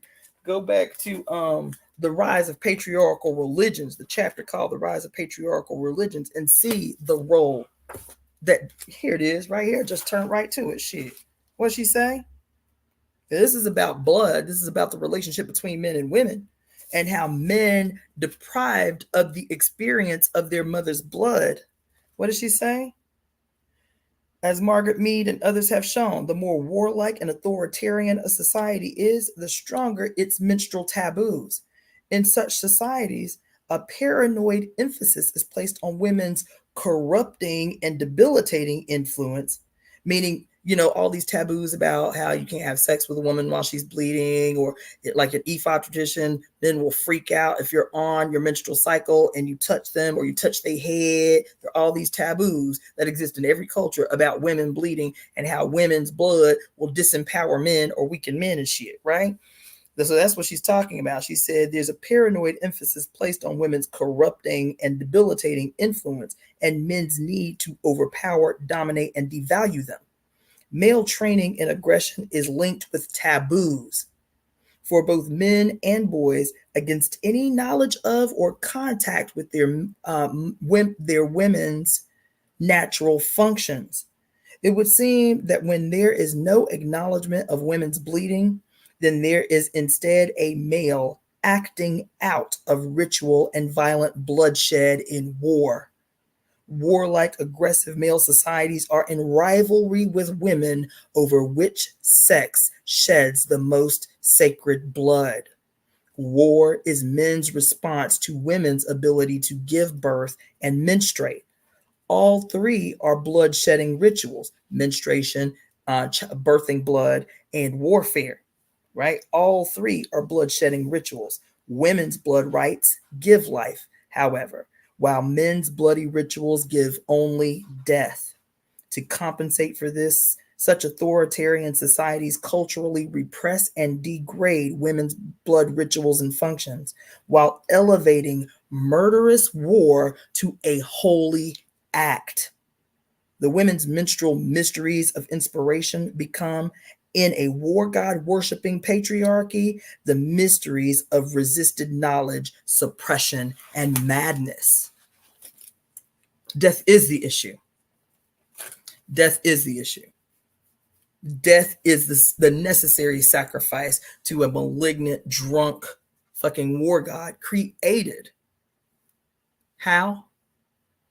What's the thing I'm always saying? Where two or more are gathered, there I will be. This is old motif, pre-Christian motif, the creation of the Godhead. When people gather, this is what Bruce Lipton is saying. In the biology of belief, it is a different way to articulate the same thing. The Bible says where two or more are gathered, there I will be. The Catholic Church talks about the creation of the Godhead. What is necessary to create the Godhead is a certain amount of people that come together and accept the idea, come together in ceremony, come together in ritual, come together in prayer. And the energy that they produce in prayer and song and ritual and ceremony gives life to something bigger than them. It emanates from them. But because they are in one accord, it becomes bigger than them. And once it is given birth to by us, it then in turn feeds us spiritually. We give birth to it. It feeds us spiritually in the cyclical relationship. What did I tell y'all? The Catholic Church is a Godhead. America, the United States of America, is not a goddamn corporation. It's a Godhead. It is a war god created from inception. What do we say? Pluto returns that we're in right now since February 20th of 2022. That is where the planet Pluto was when America was born on July 4th of 1776. Where Pluto was born, where Pluto was when America was given birth to. America was given birth to 1 year after the end of the American Revolutionary War. To date, still the most bloody war in American history. This bitch was born and baptized in blood to erect a war godhead called the United States of America. And we feed it all the time through ceremony and ritual. I pledge allegiance to the flag of the United States of America and blah, blah, blah, blah, blah, blah, blah, blah. That's a ritual. That's ceremony you are participating in. That's black magic you are participating in. My country, 'tis a sweet land of liberty. This is a ceremony that you are participating in, the 480 something million of us living in this country right now, waving flags, singing songs, speaking anthems in repetitious fashion, with blood ritual on altars and shrines, practicing ancestral veneration, perpetually holding up the names of rabid ass dog ancestors, George Washington Street, the Lincoln Memorial, every road in America named after some tyrant that we call a forefather. Yes, it was forced on us, but we still participate. We still enthusiastically participate. We go to football games. This ritual, and it's old ass ritual. It's pre-American ritual. It's 2,000-year-old ritual. Football games, Mount Rushmore is an ancestral altar built on one of the most sacred sites of the Lakota, baptized, consecrated in the blood massacre of 25 Lakota men and women who fought against its resurrection, Mount Rushmore. So every time you go to Mount Rushmore, you pay money to go to Mount Rushmore. This is ceremony. This is a ritual. This is an ancestral veneration ritual and rite. Every time you join the military and accept the dogma, well, it's just my job. It's just my job to go to foreign countries and kill colored people because we have to protect America. From what? When's the last time some foreign entity came to the United States of America and waged war on civilians? When's the last time that happened? And I ain't talking about no false flag operations either. When's the last time that happened? that America has been consistently, unendingly at war since the revolution, since the American Revolutionary War. Point out a chunk, a period in the history of the United States of America, the last 252 years. Chunk out just a 5-year period of time where there was a period of time where America was not involved in some war on the planet for just 5 years. America went nowhere waging war or involved in war. Name a 5-year chunk since it was born, baptized in the blood of 250,000 goddamn soldiers and slaves. Tell me a 5-year period of time America has not been involved in war, and then tell me that this is not a goddamn war, a war god, a godhead of war created that we participate in, whether unconsciously or consciously, as so-called goddamn patriots, because our brain is warped.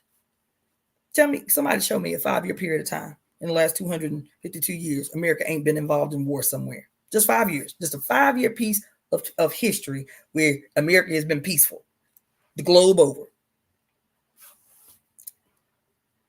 I see y'all silent. You understand? Now, I know y'all be sometimes confused when I start talking about Godheads, and I'll be, seesawing back and forth between scientific language, historical language, and spiritual language. It's all divinely intertwined. There is not one without another, and they all impact the other. You feel me? You feel me? So how do we use the water science that we are now aware of, now that we have evidence of it? How do we use the biology of belief and the knowledge of quantum physics, and how one person can speak a spell over the planet and it not be some ambiguous, disembodied shit? How that one person can speak something that instantly causes your hairs to stand on end, and you get goosebumps, and you feel a shift in your own body. Your physical self responds to this thing that you hear, and you're one person, but then you share it with another person, and they're like, oh my God, I heard this thing, or I read this book, and it's not like it's saying some of the same things, but it's different. There's something in it that's different. And then, y'all, I call it my dream of 13. I'll tell y'all about the dream another day. Maybe that's the live I'll do tomorrow. The dream of 13. It happened some time ago. And at the time, I didn't know what the dream was, what it was for, but I wrote it down exactly how I saw it. This is maybe, like, I've been here 6 years, so maybe 10 years ago that I had this dream. And I understand what it was about now. In this dream, I saw myself, but I had this big ass like light coming out of my chest. It was huge. And I was like, what the? I'm looking at it because I'm confused. Like, what the fuck is happening? Like, what is it? Like, huge. It was like my whole chest. Just had this big ass light, like it was something shining from up under my shirt or something, right? And I saw myself talking to 13 people, to 12 people. I saw myself talking to 12 people. And they're like, yeah, that's right on. Yeah, okay, yeah, that makes sense. That's right on. And it was just a basic conversation. It wasn't even like I was like proselytizing or nothing. I am trying to figure out what the hell's going on my chest. But in the meantime, I'm like, yeah, let me tell you, because I was a hardcore revolutionary at the time. I wasn't really into the spiritual thing yet. I just started dunking my toe into E5. So I wasn't no hardcore spiritualist then. But I'm talking about the future. I'm talking about revolution. I'm talking about how we got to get organized. And they was like, yeah, I like what she said. Yeah, I ain't never heard it put like that. Yeah, that's right on. And the next thing I know, I'm hearing people that I don't know and have never met repeating damn near word for word something that I just said not weeks ago. I was like, damn, that's interesting. Okay, cool, right on. I go about my life.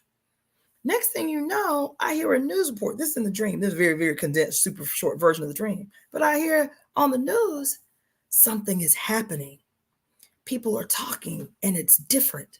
And people are responding. They don't know how to respond. Is it scary? Is it hopeful? But something is happening. This was a news report. And then the TV goes black. In the dream, I was told, now mind you, I'm just now becoming like really leaning into the spiritual thing, making my way, exiting my way out of the revolutionary organization. So this was more than 10 years ago, maybe 15 years ago. I'm in this transition from leaving the party and entering into E5, into a practice of E5. And this voice said to me, in the dream, I hear the dream of 13, the dream of 13, the dream of 13, right? And this is so crazy. But anyway, I heard in the dream, all you have to do is win 12 people. You're always the 13th. All you have to do is win 12 people. Win them and teach them and tell them the only obligation they have for the rest of their life is to win 12 people. That's it. That's all you got. Just win 12 people. Just convince them of this one thing. She didn't say what the thing was. She was like, just win 12 people. Win 12 people. The one person that you teach, they become the 13th, right? Win 12 people to the new idea. And in 3 years, the ideal will permeate everybody on the planet. Everyone on earth will know the idea. And I woke up. That's how I woke up. All you got to do is win 12. You ain't got to fight the power. You ain't got to stage no contest. You ain't got to wage no war. You feel me? You ain't got to have no bloody revolution. Win 12 people. And each one of those 12 people, tell them all their obligation is to win 12 more and spread it like that. And in 3 years, everyone on earth will have been impacted by the idea, will have come across the idea. I said, what the fuck? What does this mean? But it stayed with me because some other things happened that same week that was like off the chain. I gotta write a book. I'll tell y'all some really radical, unbelievable shit has happened to me in my life. Unbelievable shit has happened to me in my life. But that's what I prayed for. The first time I prayed for real, because I wanted to, not because somebody was making me. The first time I really prayed, I was a dick. I was an asshole about it. I was like, look, if this is real, then you know me. And if you know me, you know I need you to make it plain. I don't need no signs, no symbols, no shit I need to interpret or try to read about to figure out what it means. Make it plain, spell it out like I'm 3 years old, like you're trying to explain it to a baby. I need it crystal clear and butt naked. So if you're real, that's what it is. And the response was that. Clear as day, no mistaken, no shit I needed to interpret at all, 0%. And that's how she shows up in my life all the time. Butt naked. She's like, bitch, I want you to know it's me. I don't want you to think it's a coincidence. No matter of fact shit. So when I come on the scene, I'm coming in full force, butt naked, plain, and in your face. So that's how it is all the time. Ever since the first time I prayed. Ever since the first time I prayed. That's how it is. She gave me the dream. She said, call it the dream of 13. I wrote it on a Facebook note, but now you can't even find your notes. So I don't have it written in a book somewhere. I wrote, as soon as it happened, I'm like, dream of 13. I don't know. It's going to make no sense to nobody, but I'm going to leave it here so I can find it later. You can't find your Facebook notes on Facebook. You know how you used to be able to write little notes? I don't know. I guess they just magically disappeared or whatever. But yeah, that's what happened. And so now that I've finished medical school, because I was just a novice in medical school. I don't even think I was in my second year when that happened, when that dream happened. You know what I'm saying? Now I'm studying the quantum physics in the molecular makeup of water and how it has memory greater than any computer, memory capacity greater than any computer that's ever existed. They're talking about the ocean and large bodies of water as supercomputers with the capacity to hold thousands of years of memory. You know what I'm saying? The great cosmic mother predicting childhood. So I don't know if that answered anybody's question, but to me, it was crystal clear. Like, we the ones, what comes out of our throat that emanates from our heart are the instruments of the weaving of the future.